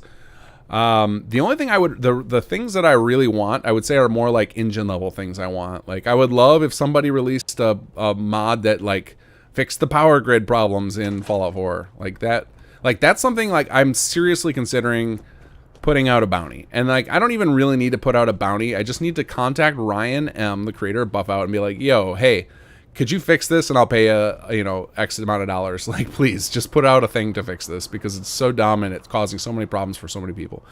I'm just like, I've been not doing it because like I don't want I don't want people who are trying, you know, who usually like that, who are generally helping the community on their own, to be like knocking on my door for a paycheck all the time, because this is supposed to be a passion thing. I would just hope that by now somebody would have just known that the power grid is such a hell for so many players that they would have wanted to fix it if they knew how. So my assumption is that people they don't know how to fix it, whether it be the script extender team or Ryan. Nobody knows how to fix it, and that's why we don't have a fix. That's what I'm going to choose to believe. But so like that would be one thing. But I guess I would love to have, you know, like we have the flight mode in Workshop Plus. I wish it worked more like what we see in the videos for Starfield. So like we're getting it in the engine, just not for Fallout 4. I would love to see that backported, like if we get a Fallout 4 Special Edition, because I would love to be able to build in like a more of an RTS style. And like, you know, we can kind of fake it with the Workshop Plus flight, but it's not the same. Like the flight has the natural tendency, you know, you push forward and your character moves forward. I want to be able to push forward and just glide, you know, like when I'm on the ground, I get the experience I want. I want to be able to raise up in the air and then use, you know, move left and right to go left and right on a single plane, and forward and backward to go forward and backward on that plane. But instead I go toward my cursor. So I want to be able to build like that in this game, and I also want that for commanding NPCs, because like those of you guys who have played Conqueror, you'll know like we came up with a system that works pretty well for commanding your units with the being able to issue the group commands, which is nice, but you're still doing it from first person, which is really awkward. I would love to be able to in Conqueror like be able to like switch to like, you know what, for this battle I'm going to go to command mode and just hang out in the sky and issue commands. But while I could code something like that, it would be real janky because we don't have the ability to lock the player onto a plane. So if some mod could fix that, figure out that would be huge. I'd love that.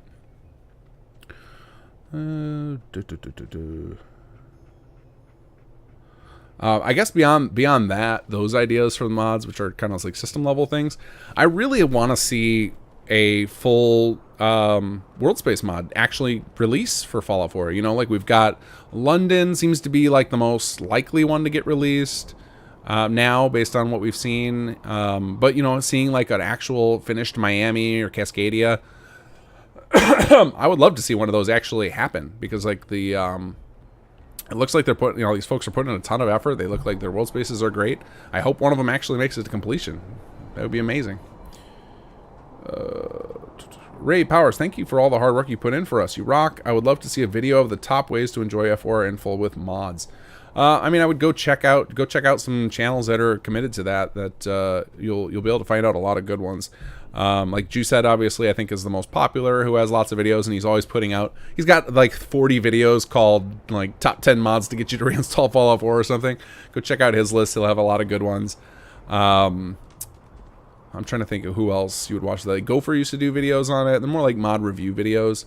You can find a handful of people if you just search YouTube for, you know, like Fallout 4 2022 lists or whatever, or even better, what I would honestly tell people to start with right now these days is go play a collection or a Wabbajack list, one that's being actively updated. Like, I haven't tried any of them yet, so I can't recommend a particular one, but I know like the Story Wealth collection is being actively updated. Like the people involved with it are, you know, making an effort to patch it all the time. Like, they actually contact me periodically to get information on how they can better integrate SS2 story with the other quest mods. So like stuff like that, where people are putting in the effort to make a big mod list. I think mod collections and the Wabbajack lists are like going to be the gateway drug going forward to get people into modding Bethesda games, because it's going to allow you to have this crazy experience, and then you're going to see, you know, you'll be able to, you know, one-click install it, get a whole lot of stuff, so you get a taste of a bunch of things, and then you're going to want to make little tweaks yourself. You're like, okay, I like all this new stuff, but I actually I don't like this feature, I don't like that feature, whatever, and then you'll learn how to tweak that, and then I think it's going to turn. That's going to be, again, like the gateway drug for a lot of new people to get into modding. And so, like, if you're looking for, you know, a big experience, right, go check those out. Go look for a real popular collection on Nexus, or Wabbajack lists are way better. Like the Nexus collections, they're going to get better because they are finally introducing, what do you call them, binary patching, which is where basically like it can analyze a person's install and figure out how to patch specific files. So it can like find little tweaks that maybe the mod collection author made to the files to make them work better together. It'll be able to do that where it wasn't going to be able to. But Wabbajack does that natively. But Wabbajack requires, I don't know if Nexus collections do, maybe they do too. But Wabbajack requires, to use it, you have to have a Nexus premium subscription. I think that's totally worth it. Like, it doesn't cost that much. I think lifetime's like $50. And it basically gets you like hyper fast downloading from Nexus, so you can download a giant mod collection in like, you know, minutes instead of dozens of hours. I'm really looking forward to a Wabbajack playthrough of Skyrim. Like, if I ever one day finish my current vanilla Skyrim playthrough, because I haven't played in so long, I wanted to go through in vanilla. I'm really looking forward to doing like one of the popular Wabbajack lists to be able to just instantly get like a crazy different experience. That's probably where I would start, Ray, if you're looking for a big overhaul. Look for because those people, I said this to, I don't remember if it was in when I was doing the podcast back in there, or just me rambling like now, about how, to me, the people who are making those mod collections and those mod packs are kind of like little game developers. They're basically like taking all these cool elements and combining them in interesting ways. And if they really are into it and they really care, it's the same way with any of you guys who do big load orders of like 500. Like Raybo is somebody in our community who's been like perfecting a load order of 500 mods for literally years. Like his mod list is probably amazing because he's done so much research, so much homework, built all these mods out and like swapping them in and out. It's probably such a fantastic experience because these people are acting like game developers and kind of stitching together this perfect experience. So if you don't have the patience to do it yourself, which I don't blame you, I definitely don't anymore, that's going to be the place to go. Go get a big hunk of mods all at once that hopefully are designed to give you some particular experience. Like, I think some of the collections and lists are just going to be, you know, here's the 200 most endorsed mods or whatever. Those aren't going to be particularly inspired. But, you know, some of them that are like transform the game into this or transform it into that, I think those are going to be pretty huge. Ron Stoppable, I want a King Cath companion mod, an NPC who tells me all the stuff that King talks about F4. I have had many folks in the community and on the team try and convince me to voice more stuff in the game, and it makes me feel very uncomfortable to do it. Like, I have no problem putting my voice out there, obviously. I talk for hours every Wednesday. I just find like it's super jarring to me to have like when I've played mods that have a voice I hear all the time. Like there's some Skyrim mods that Gopher's done voices for, and it's really jarring when I've played those. It's just like I feel like I left a YouTube video running, and I don't want that for you guys. So yeah, we'll see how it goes. I could see it being one of those types of things where like if I ever do, like for example, we've talked about me doing a DJ. Because I've always wanted a radio mod. I think it would have to make that its own download, just so that way it doesn't force it on SS2 players. It's just like, hey, here's an optional thing. Like that's one of the ways, you know, maybe. But I'm not committing to anything like that yet. It's just talking to the idea of my voice in general. I always have an aversion to it for immersion's sake. Kyle Harris, I recently played Conqueror and it glitched where the courser kept asking me to build the drug plot, and I built it and it just not worked. Well, fortunately for you, you're almost at the end of the content there. There's like 2 more quests after that, I think, and then it just kind of ends hanging.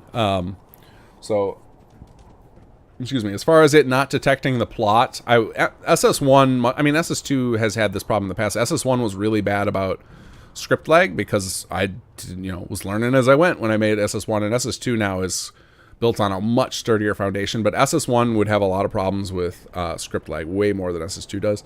And so if you had a lot of script lag, it might never detect that you built the plot. So you might have to like let your save sit for a long time before that quest could complete. Ron Stoppel, did you ever contact Bethesda to ask for more knowledge about the engine or help with stuff? Would you be interested if they offered a partnership if they ever plan an FO4 remaster? I have been in contact with Bethesda for a lot of things, but a lot of it is stuff I can't talk about. We'll just leave it at that. I'll just say I have signed NDAs with Bethesda over stuff I've talked with them about. So that's all I'll say about it, because I don't want to risk breaking any NDAs.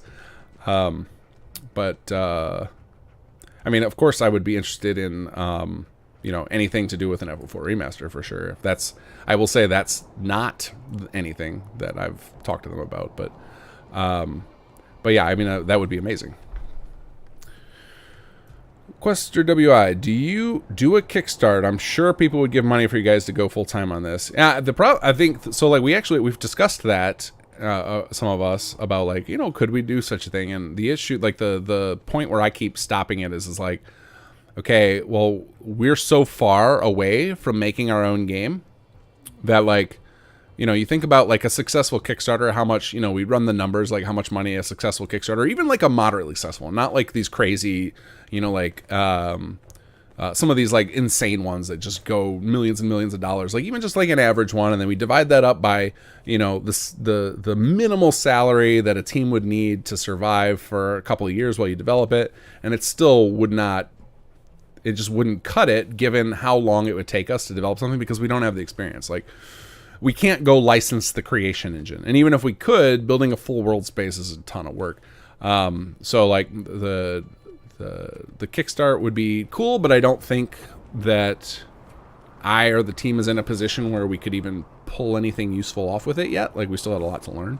Like if Sim Settlements was not just a mod, but like it was a Unity game or an Unreal game, totally different story, right? If it was just like, oh, I'm giving away this game for free, but like I don't know how to, like I've done some game jams and I sucked at them, but I just don't have the experience to do a full game yet.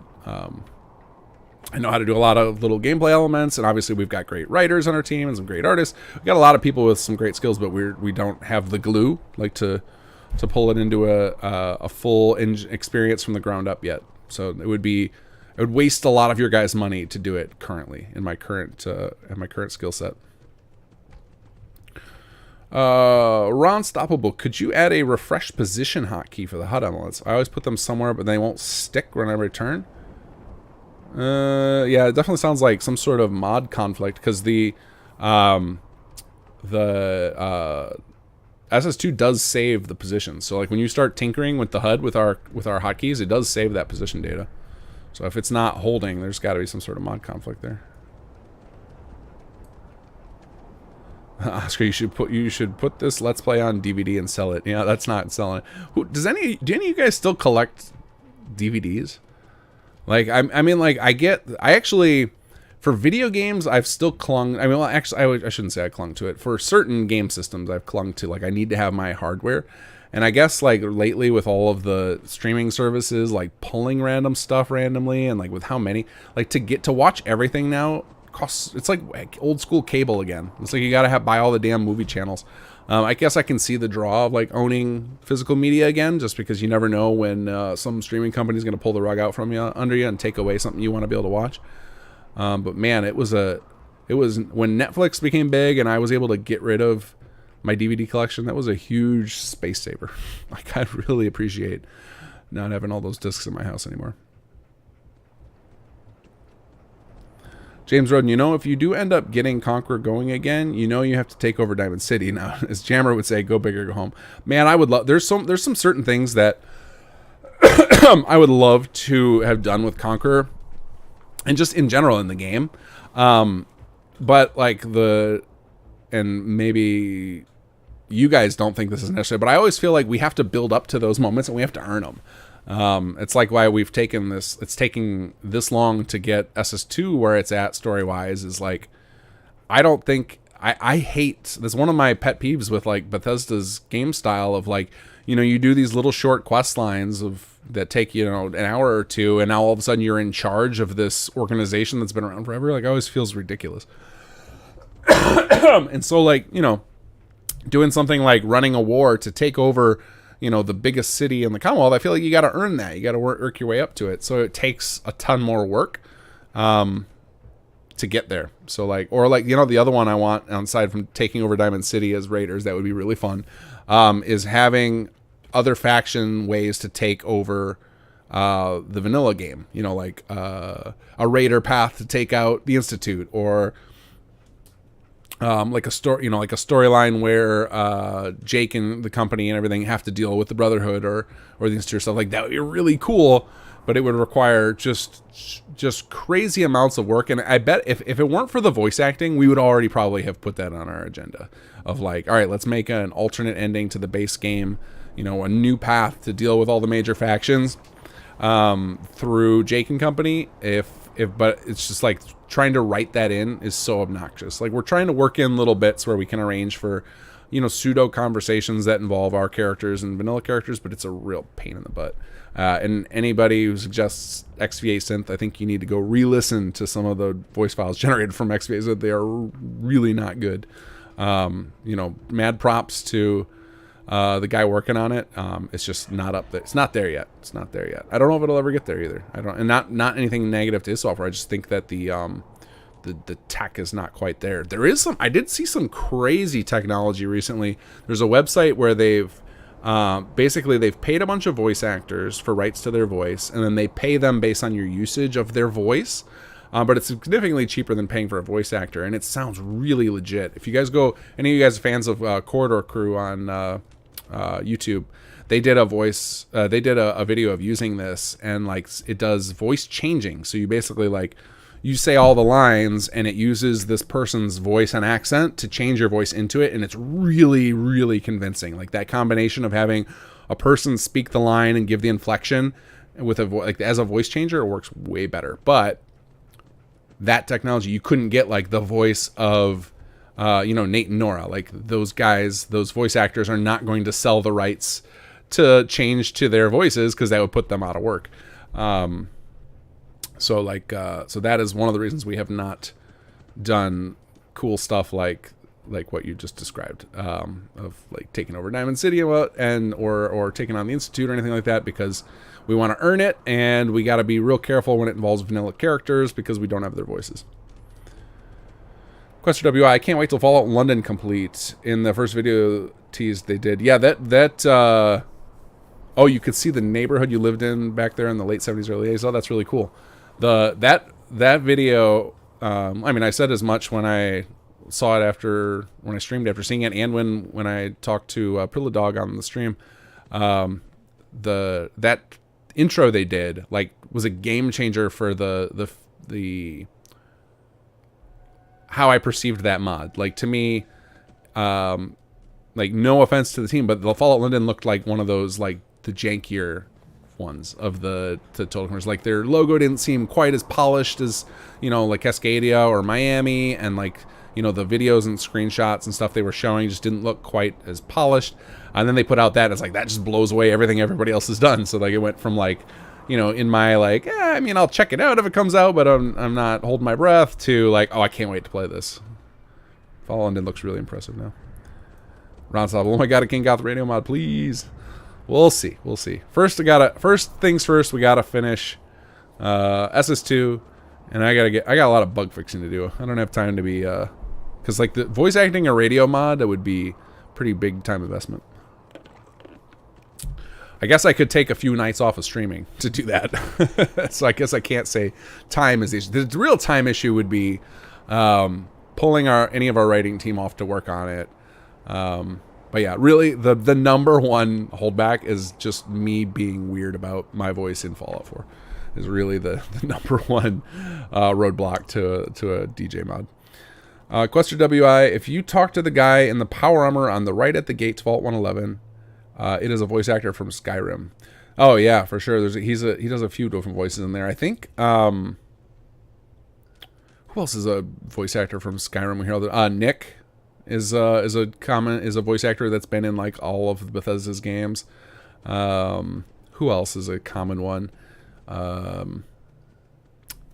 think maybe the Vault Tech rep is. I don't know. There's a few of them where I hear them after playing Skyrim. I'm like, oh my god, it's that guy.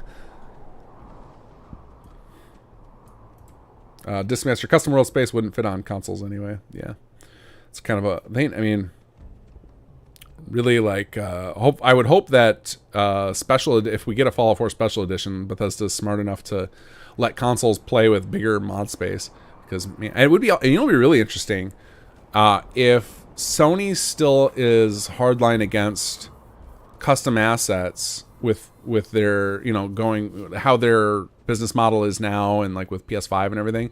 Like if they did a re-release of Fallout 4, would we be able to put full mods on PlayStation? That'd be really cool.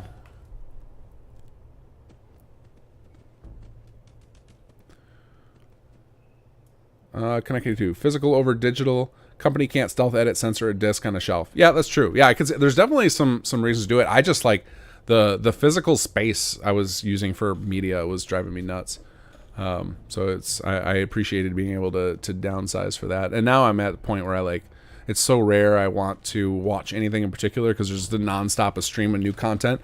I was trying to explain to my 5-year-old how much content there was out there. Like how many, you know, it used to be like when I was a kid, I could watch so many cartoons, every cartoon that came out in the 80s. I've seen them all. And now, like, trying to keep up with every cartoon, that's not a thing anymore. You just can't possibly consume all the content. So like, I feel like even though there's things like, oh, I really want to show this, or I really want to watch this for nostalgia reasons, it's a pretty rare thing, and it's rare that I can't just find it somewhere online anymore for free, not even just paid. Ron Stoppable, thanks for all the answers tonight. Really appreciate it. Hope you get completely healthy again soon. Thank you for the donation. Appreciate you. Yeah, I think I'm like 95% of the way there. Like, so I got a little tickle in my throat. I could feel one of my lymph nodes is a little swollen, so still fighting some sort of something or another. I think what happened to me is I got COVID, got my body kicked through that, and then I picked up like another cold because I have a 3-year-old in daycare, and they're little germ factories. Just bring home new stuff every day. Nick Carter, do you think your PC hardware is up to snuff for Starfield? I mean, I could use an upgrade for sure. That might be the day I go buy, or like, you know, when they announce the date and it gets closed. That might be what pushes me over to buying a new system. I've talked about this a few times. Is that at some point I had an electrical storm, and I do not have a UPS on my system, which was really dumb. And so it screwed up one of my computers. Like, one of my computers is not usable for gaming anymore after this storm. And this one, I swear my frame rate dropped substantially after that. Like, I think my video card took some sort of hit. So it's definitely on my radar to get another system. It's so much money. Like, you know, because whenever I buy a new gaming system, I kind of like to go, I don't go top of the line. Like, I always feel like there's a you know, you look at like the, you know, when the new NVIDIA cards come out and they've always got like their 3 tiers, and like the upper tier is always like 2 to 3 times as much money as the mid tier, and I can't usually justify that, but usually like I'm happy to go to like, you know, mid to upper end on everything when I upgrade, so that way I can use that system for the next 3 or 4 years without issue. But that ends up costing a lot of money. I haven't built a computer in ages. Like I think the last computer I bought, like after I did all the upgrade, you know, usually now I just buy like an off the shelf and then I upgrade a few things. It'll be like, all right, I'll just buy this system for, you know, $1,500 and then toss in a new video card or whatever. But it ends up being like $2,500, $3,000, which is like, I remember back when I had my first gaming computer ages ago, like in the 90s. That's what they would cost, and that was like really expensive. And you'd think like, oh, the prices keep coming down, and I feel like they really haven't. I feel like I always end up spending that much every time I buy a new gaming system because I want to get stuff that's fairly, so that it'll last a while and I'll be able to play all the new games. But man, throwing that kind of money around every 3 or 4 years sucks. Got a lot of other things to pay for. Let's see. Nacho, any chance you might see more Algernon in SS2? I'm fairly certain any character that you were not forced to kill, that's involved in our main quest, I think will be making another appearance. I think. There might be a couple exceptions, like some smaller characters, you know, that just showed up for a bit and disappeared. Or characters who were forced to die will not be making another appearance, but yeah, I think you'll see some from most characters still. I know, because we always had to have that conversation with the voice actors before we got them to commit to the role of, by the way, we're still working on, you know, like another big thing after this, where like we need you to commit to being a part of that too. You know, so if you don't have enough time and this is like a one-off thing, we need to know that now so that we don't cast you as a important character that we're going to be writing more stuff for. Bethy, no, you don't want to add more DLC requirements, but any chance an optional add-on that adds more DLC location awareness would be awesome to hear. Jake Hayden talk of DLC locations and quests. I mean, basically, not likely. I always want that too. Like we were discussing recently. I was discussing with Sag, who does most of our main quest implementation. Excuse me, you can hear me coughing again. About trying to set up hooks in some of our new systems so that other mod authors could integrate their mods with ours, because we have a pretty like epic story involving lots of different factions. It'd be cool if mods with their own little faction groups could integrate with ours better. Like, for example, you know, you think the Battle of GNN where you get to go recruit people. It'd be really cool if we could have a system hooked up to where you know, other mods that have their own little factions, like I'm trying to think of some of them, like Monkey's mod, with the Diamond City Police Department, like having them, or I don't remember exactly what their group's called, or like the mod that a lot of our voice actors worked on, the All Americans, like stuff like that, where there's like these little groups that would be cool if you could go recruit them to help you with the fight, and like we would love to set up more hooks in place for that. That's kind of the same vibe I get with the DLC of like, it'd be nice to have more of that stuff interconnected. It's really just this technical issue that stopped us. Like, I'm no longer against DLC requirements for the sake of, you know, worrying about like, oh, some people aren't going to have them and I don't want those people to be left out. At this point, the game's so old and so cheap, I don't care about that anymore. It's now it's just like, it's just this technical baggage. It's just such a pain in the butt to work with the DLC, unfortunately. Oscar Fry, do you ever think you'll make a physical copy of SS2 mod? I mean, I don't think that's legal. I don't think I can do that. So no. At least you don't need 64 gigs of RAM. I don't know what you're referring to, Discmaster. But yeah, that I'm happy I don't need that much. If you're talking about, for costs for the computers, probably. Quester WI, I have found that about 80% of people play FO4 rarely talk to random no-name NPCs, and they don't know what they're missing in dialogue-wise and voice. They will know.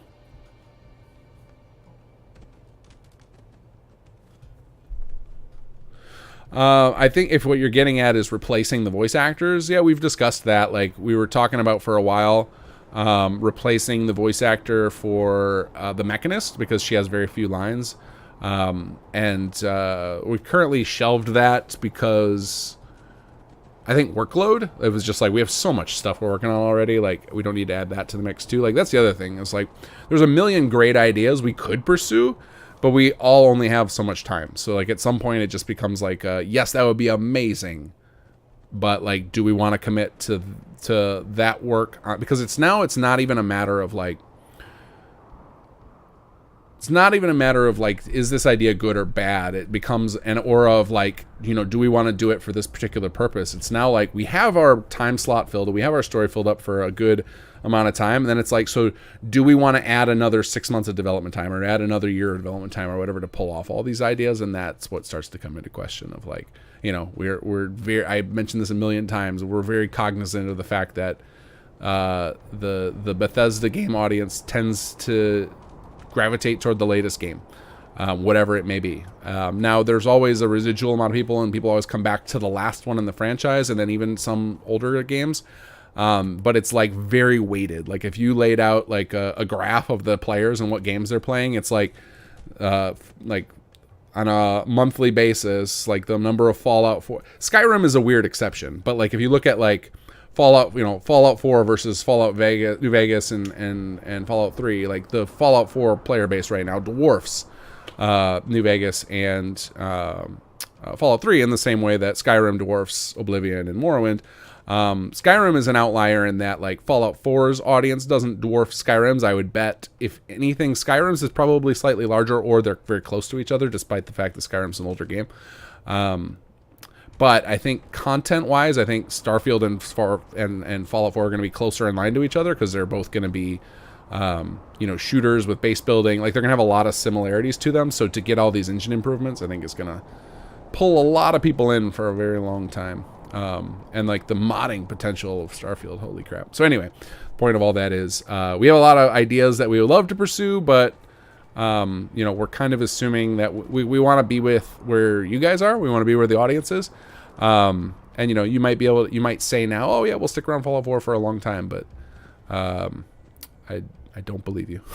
I think, because I know where I'm going to want to be. I'm going to want to be with the latest engine upgrades. Because like you know, you guys hear me whining about the power grid all the time. It'd be nice to play a game that didn't have the power grid issue.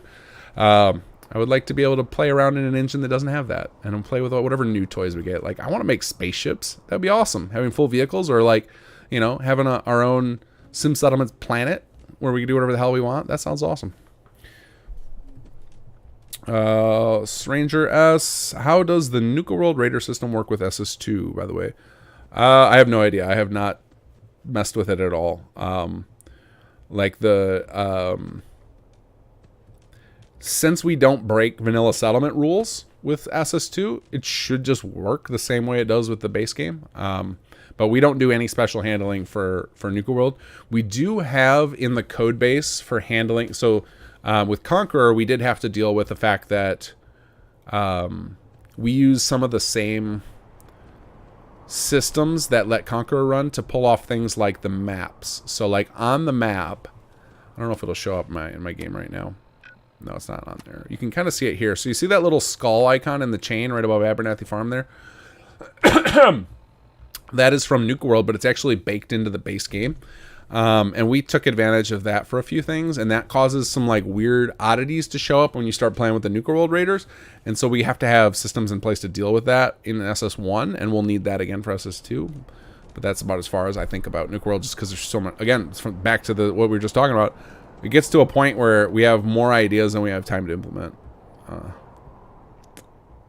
So that is why, like, things like you know, integration with DLC, or working on patches for other mods, or integration with other mods, like ends up taking a back seat, because it's just like I gotta pick some amount of stuff to do, and you know, we chose to focus on just making sure my extent of working with DLC and mods tends to be just like, let's just make sure we're not breaking other people's stuff as best we can. Disconnector. For context, previs phase on PRP pushes my system to commit up to 129 gigabytes. Holy crap. That's a lot of memory. Ron Stoppable, do you think the public opinion about the creation engine is fair? I always feel most issues might maybe come from always reused code. No, I think, I mean, like, I think it's stupid for them to keep going with their own engine. I will say that. I think that they would be wiser to just go build their tool set, because, like, one of the things that they're, like, one of their arguments is always, and I get this, because I mean, like, I still use Notepad++ today instead of an IDE, because I'm just used to it, and I don't want to slow down to learn an IDE. I mean, like, I've used IDEs where I use them for my work, but I don't want to learn an IDE for most of my basic coding, like Papyrus, even though it's available, because it would slow me down to have to learn it. Like, I've learned all the hotkeys in Notepad++. I've been using them for decades. I don't want to change, or however long that program's been out. I don't want to change, and I get that there's part of that. Like, there's to start over with a new engine requires retraining, and you know, you lose a lot of tribal knowledge and a lot of memory, not like finger memory and muscle memory and everything like that people have on their team. It'll slow them down. But I think this is actually one of those projects on my, like, if I ever, excuse me, want to start learning Unreal or Unity, one of the projects I have on my list to do would be go rebuild like the quest system and the, you know, like all the systems that run the majority of a Bethesda game, go rebuild them in one of those engines as a tool set, as a proof of concept, to be like, look, Bethesda, you could just use Unreal. Here's a re-implementation of your quest and scene system exactly how you're used to, so that you can just work from that. Because it wouldn't be that hard. Like, building a tool set like that would not be the end of the world for them. And that, to me, is what I think they should do. But I also understand the, like, as a systems developer, of, like, you know, how hard it is to let go of a system you've got that much resources poured into. I mean, because it's not just their quest team knows how to use it. They've also, like, had, you know, an engine team working on this engine for decades, and like, they've got all these grand visions, I'm sure, for how it's going to, you know, they're going to get it up to snuff to be able to compete with Unreal and Unity and everything. And, you know, they've convinced themselves that they've got something unique enough that they can't break free of their own engine. And maybe they're right. Maybe they've got some crazy stuff coming down the pipes. I think that you can see the improvements of the engine, though, that they make with each game, and they're pretty insane. Pretty big leaps. Like, even 76, you know, as much as that game had its problems, from, you know, like an engine level outside of the multiplayer, like, that was one of their biggest issues, is like they took the single player engine and ham-fisted multiplayer into it. The upgrades they did to the game for, like, draw distance and lighting and stuff are insane. And that's all it is engines really just, it's like a set of tools, and then they plug in different things. Like, it's not like they were using Havoc. Like, they had a plugged in physics system. You can plug in anything. Like, the idea of the engine, like, they are ahead of the game, ahead of everybody else, as far as, like, mods. Like, they've built a whole engine on this idea of, like, layered loading of individual pieces of the game information, which I don't think anybody else has. I know Unreal definitely is trying to creep into Bethesda's territory with some of their updates to Unreal Engine 5. Like, they introduced the cell chunking, which is something that Bethesda's engine does, where it loads just like a chunk of the map. Like, that was not in Unreal before, and they've added it in. Or they've added in, like, a plug-in system, which is kind of their modding. They're trying to allow designers to do mods, and, like, it's baked right into the engine level. Like, Bethesda's mod support is really, really good. The way it, like, can load up individual form changes to like, the fact that we can run 500 files modding the game from the in-game main menu is crazy. Like, that's not something that most games can do.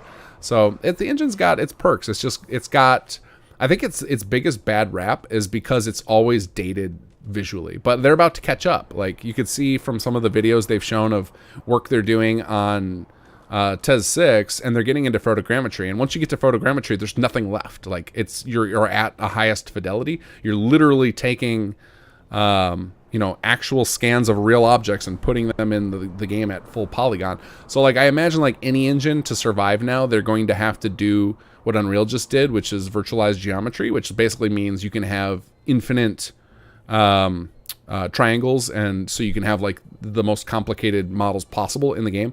Like, they're clearly working on that for TES 6. If they don't have it for Starfield, you can see from the videos, but they will have it for TES 6, or they'll have to get off the engine.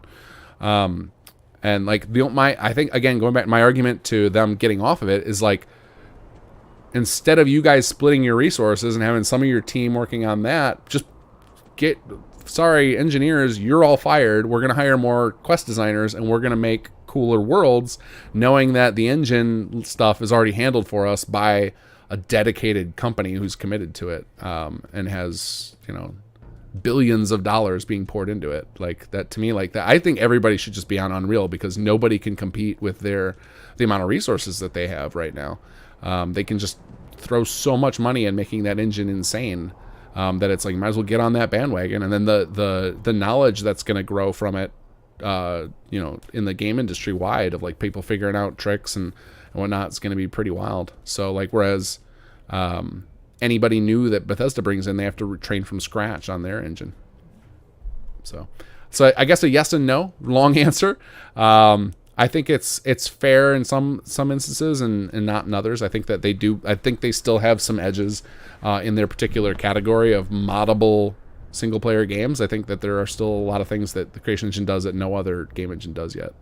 But I would say that they are going to have to move over at some point, or they're going to have to do some catch up. Like they got to get to the same graphic fidelity to ditch that.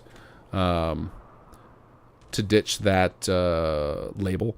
But I would also argue that nowadays, I don't know when it happened. It seems like it's in the last 5-10 years, maybe less than that. Maybe it seems relatively recently. People stopped caring about graphics at some point.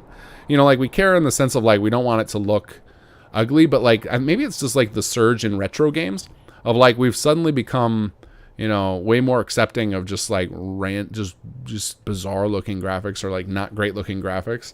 Like, you know, you can find people that are making games today in like the Duke Nukem engine, just for nostalgia factor, and like that does not look good compared to something like Unreal. And maybe it's because we're so saturated with the Unreal like hyper realism look. There's so many games doing that it's just kind of becoming bland feeling. So now we're just like, oh, anything that looks creatively different, you know, is appealing. So maybe I'm wrong on the graphics thing. I think though, as soon as you get into photogrammetry though, you're going to have to get into the virtualized geometry, which is the big Unreal thing. Darren H, think we'll ever get a Fallout 4 anniversary to fix downtown boss performance and force survival autosaves? I think we'll definitely get a Fallout 4 anniversary. I think like I'm actually shocked we haven't gotten you know, remasters of some of their older games, but I think, you know, Fallout 4 is popular enough. I think we'll get some sort of anniversary edition. You know, there's a lot of people believe that part of the Skyrim anniversary was to help deal with the lawsuit about Creation Club, and that maybe Fallout 4 will end up having to do the same thing just for that, just like as a way to bundle it. But I hope we get it. I hope we get some sort of engine improvements. That'd be awesome. Like if they can backport any of the things they added to 76 to Fallout 4, that'd be sweet. I'd really love to see them do like take the networking code that they managed to get in 76. If they could backport that and just let us do Fallout 4 co-op, that'd be crazy. Mod Hunter 42 Bethesda should get professional programmers from Microsoft. Yeah, I mean, I'm sure they like. I don't want to harp on them too much about like. I'm sure they have great engineers and everything, capable of doing some cool stuff. But it just does feel like, I think one of the things, you know, with them clinging to their engine that they're probably dealing with is like, from what I understand, like, this is not me, and this is not, you know, I talked about NDA stuff earlier. I have no insider knowledge in this. I'm just, my assumption, based on the way the industry has gone as a whole, is that most of the original people at these studios are gone. And it's like, you know, like, it's probably like 4 guys left. It's like Todd Howard, Pete Hines, and like 2 other guys are all that's left from the original Bethesda crew. And so like whoever originally wrote the engine, they're long gone. And as a coder, I understand what a pain that leaves you in, of like, you know, the new people will never fully understand what was going on under the hood with the engine, because inevitably coders, we always will leave like little hooks for ourselves for the future advancement, and maybe we don't document them well, or we'll do something in a funky way to get around a problem, or again, thinking, you know, future sight of like, okay, well, this will leave me in a good position to do this later, and we might fail to document things. Like, this is the common thread is failure of documentation, or even if you did document it, might be like, you know, do something based on some bad assumption or based on hardware limitations at the time. And then people inherit that stuff. They've got to relearn it, and then they try and put their own spin on it. And with the tendency for people to, you know, migrate jobs. Like it's pretty common from people I know in the tech industry to change jobs every 2 years. You can't build any make significant improvements on an engine in 2 years. Like it takes a lot of time to do big swaths of changes. So like, you know, have they struggled with talent retention too, to even get to a point where they can, you know, make these big epic changes to their engine meaningfully? And maybe that's why we're having stuff like 76 happen. Again, that's just more reasons for them to get out of the engine game. Stop fiddling around with something that is not your primary focus.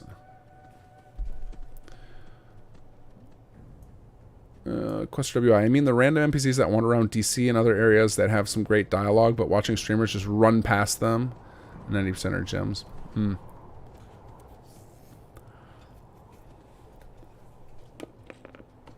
Yeah, there's a lot of I think the I mean, I have this problem too with the streaming of like, it's trying to find the balance of you want to keep it entertaining for the audience as much as for yourself.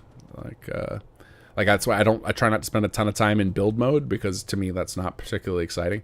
And I also try and poke fun of myself when I spend time in the barter window, so as a reminder that I need to stop as quickly as possible so I don't lose your guys' attention. Ron Stoppable, I am always impressed that what modders can do with Game Bureau CE.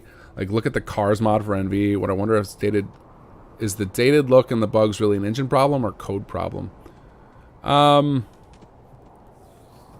don't know how to answer that. Like, the dated look, I think is just like the engine is not capable of using all of your system resources. So even though we have, you know, like you would think it should be fixable by just going back and replacing all the models and textures with modern ones, right? But I think ends up being limitations to where like the engine can only load up so much memory, or can only load up so many things, to where you just end up in these problems of it's kind of both, like the engine and the engine is just code. I think it's just like you get to a point where the code was written based on limitations of the time, and they cannot be bypassed. And a lot of stuff like, you know, like you're talking about the cars for New Vegas, which is insane. Like that's them figuring out with crazy amounts of work of monitoring all the data. Because like when we mess with the game, when we mod these games, like one of the things that's really cool about Bethesda's modding system is they expose so much to us, but they don't expose everything. A lot of the code is just run in, you know, the EXE program that's running on your computer. And if you look at the tools, like if you go start researching, like how do I make my own F4SE plugin? The work these guys have to do is insane. They have to use these tools that monitor the memory that's running on your computer. And they show a bunch of what are called hex data, which is just like numbers and letters. It'll be like, you know, 1A, F7. You look for, and you have to like monitor for patterns, and you have to like select these chunks of stuff in memory, and then like tell the game to advance one frame, and then you watch what changed and you analyze it like that. And they just painstakingly do this over and over again to try and find patterns, and then figure out how they can manipulate memory to do stuff.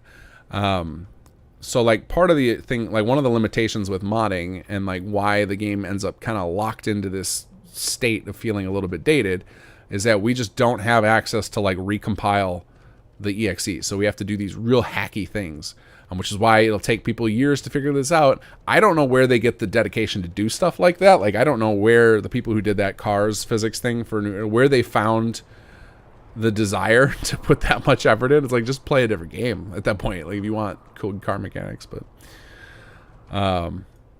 anyway, that was just a ramble. I don't know if I answered what exactly you were asking, but let's see. Zambambino, can we get a CPD plot in HQ? So I'm actually actively working on the HQ tutorials. It's really slow going. I've got like 2.5 written right now. I'm doing it in real time. Any of you who wants to make stuff for HQ, I'm putting them up on the wiki. If you go to the wiki.simsettlements2.com, and on the right hand side, if you scroll down a ways, you'll find like making add-ons or add-on packs. Let me see what it's called. There's a little HQ section you can kind of see slowly forming. It's going to take me a long time because the HQ stuff, I have to like remember how it's all set up, dig in, and then some of the stuff I'm finding as I'm writing up the tutorials is like, oh, there's not enough information available in the creation kit, so I'm gonna have to like carefully document this stuff in a way bigger way than I thought. But it's called creating add-ons on the lower left. So if you go down to here, I can probably post a link in chat. If you go there, you can see my progress, and presumably in the long term, we will get all sorts of cool HQ rooms and stuff, you know, themed after different factions. But the core team, we're not going to be doing that. We're mostly going to be focused on delivering like a single vision with with a few variations to HQ, and then we're gonna count on the community able to fill in the gaps and let you guys customize. Just because we're going back to the trying to decide how much time or how many years we're going to be working on this. You know, we get to a point where we got to just like draw the line somewhere. All right, guys, I probably got about 10 minutes left. I can feel my voice going. So I'm gonna wrap it up soon. Let's see here. Render Crow, sorry, ATS not working. Maybe somebody can pass it on. If there was ever an addition to SS2, I think people would love to see in settlements is the start being autonomous from the player. ATS, what is it? Oh, like is that an alternate start thing? Coach W, I spent almost 8 months just walking around the full FF4 map and have seen and heard this. That when I tell friends what I saw and heard, they go, "Poor old man, seeing and hearing things."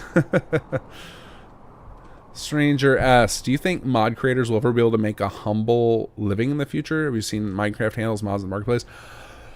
I mean, Todd Howard is on record saying he would like people to be able to make a career doing mods. So I think it's definitely a potential future. The way Minecraft does it is crazy. There's like full businesses built around the Minecraft system, where like there's, you know, companies able to support the living of a staff. So like the Minecraft model would be amazing if they did that. It would be interesting to see how it impacts things, because I think that it changes having a model like that changes the audience dramatically. Like, I think people who are into paid Minecraft mods are a different type of people than us. Like, you know, all of you guys, all of us working on this, like I think part of the draw is probably the part of the free is part of the factor to it. But I don't know. It's hard to say. Like, I have no data to back that up. It's just a gut feeling. Part of it comes from seeing like how much, you know, the average person in our community hates Creation Club versus there's the people who are buying. There's clearly a lot of people buying it, or they wouldn't have kept making stuff for it. But there's so much like anger against it, you know, like on the Nexus forums and whatnot, that it's clearly like there must be two different audiences. So it'd be interesting to see how that works, how that would work in our community. Like with Minecraft, obviously different group of people. I think Minecraft tends to have a younger audience, and younger people tend to be like willing to just throw money at games because I think they were, you know, with mobile and stuff, it's just normal to them. Whereas like a lot of us folks who grew up, you know, games in the 90s and stuff, we didn't deal with that. Like, it was just you pay once for your game and that's it.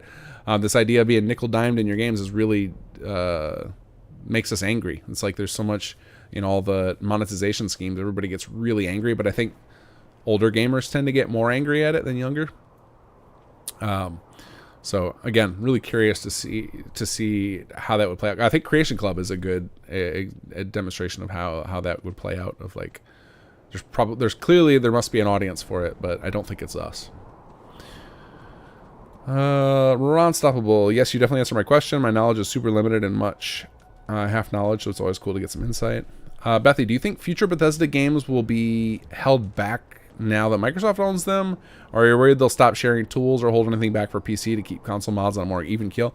My only concern with Bethesda stuff is exactly what we were just talking about the, you know, like the if they get into the Minecraft model of like paid mods like that and stuff, my concern would be that they delay the release of the tools until after they make money. You know what I mean? It would be like kind of like what we're seeing with Fallout 76, where they promised mods for it, and now the game's been out for what, 4 years, and no sign of mods, because I think if they released mods right away, I mean, part of it I'm sure is that they have to figure them out, right? Like the mods for a multiplayer game are a totally different beast than mods for single player.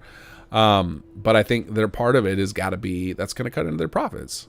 Like they're making money on 76 because they sell those microtransactions. And like my concern would be that paid mods or mod services or whatever, however it's laid out. I don't know how they advertise it in Minecraft, but my concern would be that then becomes too much of a revenue stream for them to want to release mod tools. That's my only concern. I don't know if that'll happen or not. We'll see. Like, the talk from people like Todd Howard sounds like it won't happen, but yeah, now that they're owned by Microsoft, maybe that's out of their hands.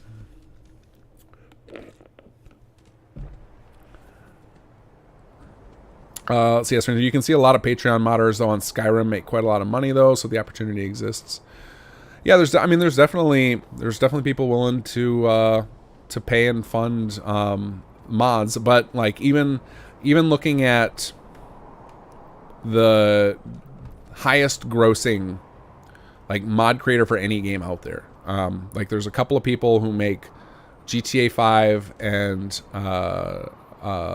GTA 5, Sims 4, and Minecraft modding are the most valuable places, and like I've seen what some of the top creators make, and it's not enough to support a team.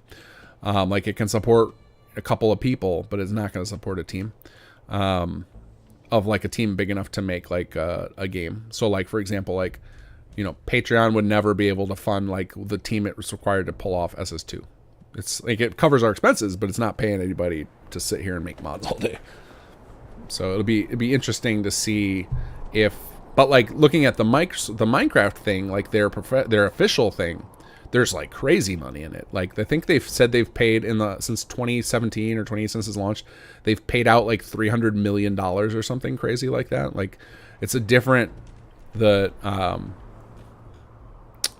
like there's two different beasts, which is why I think it's two different audiences. I think the people willing to pay for money in game through official services it's a different person, or different group of people than people who do things like Patreon support creators or donate or whatever. I think it's just a whole different group of people that you don't hear from.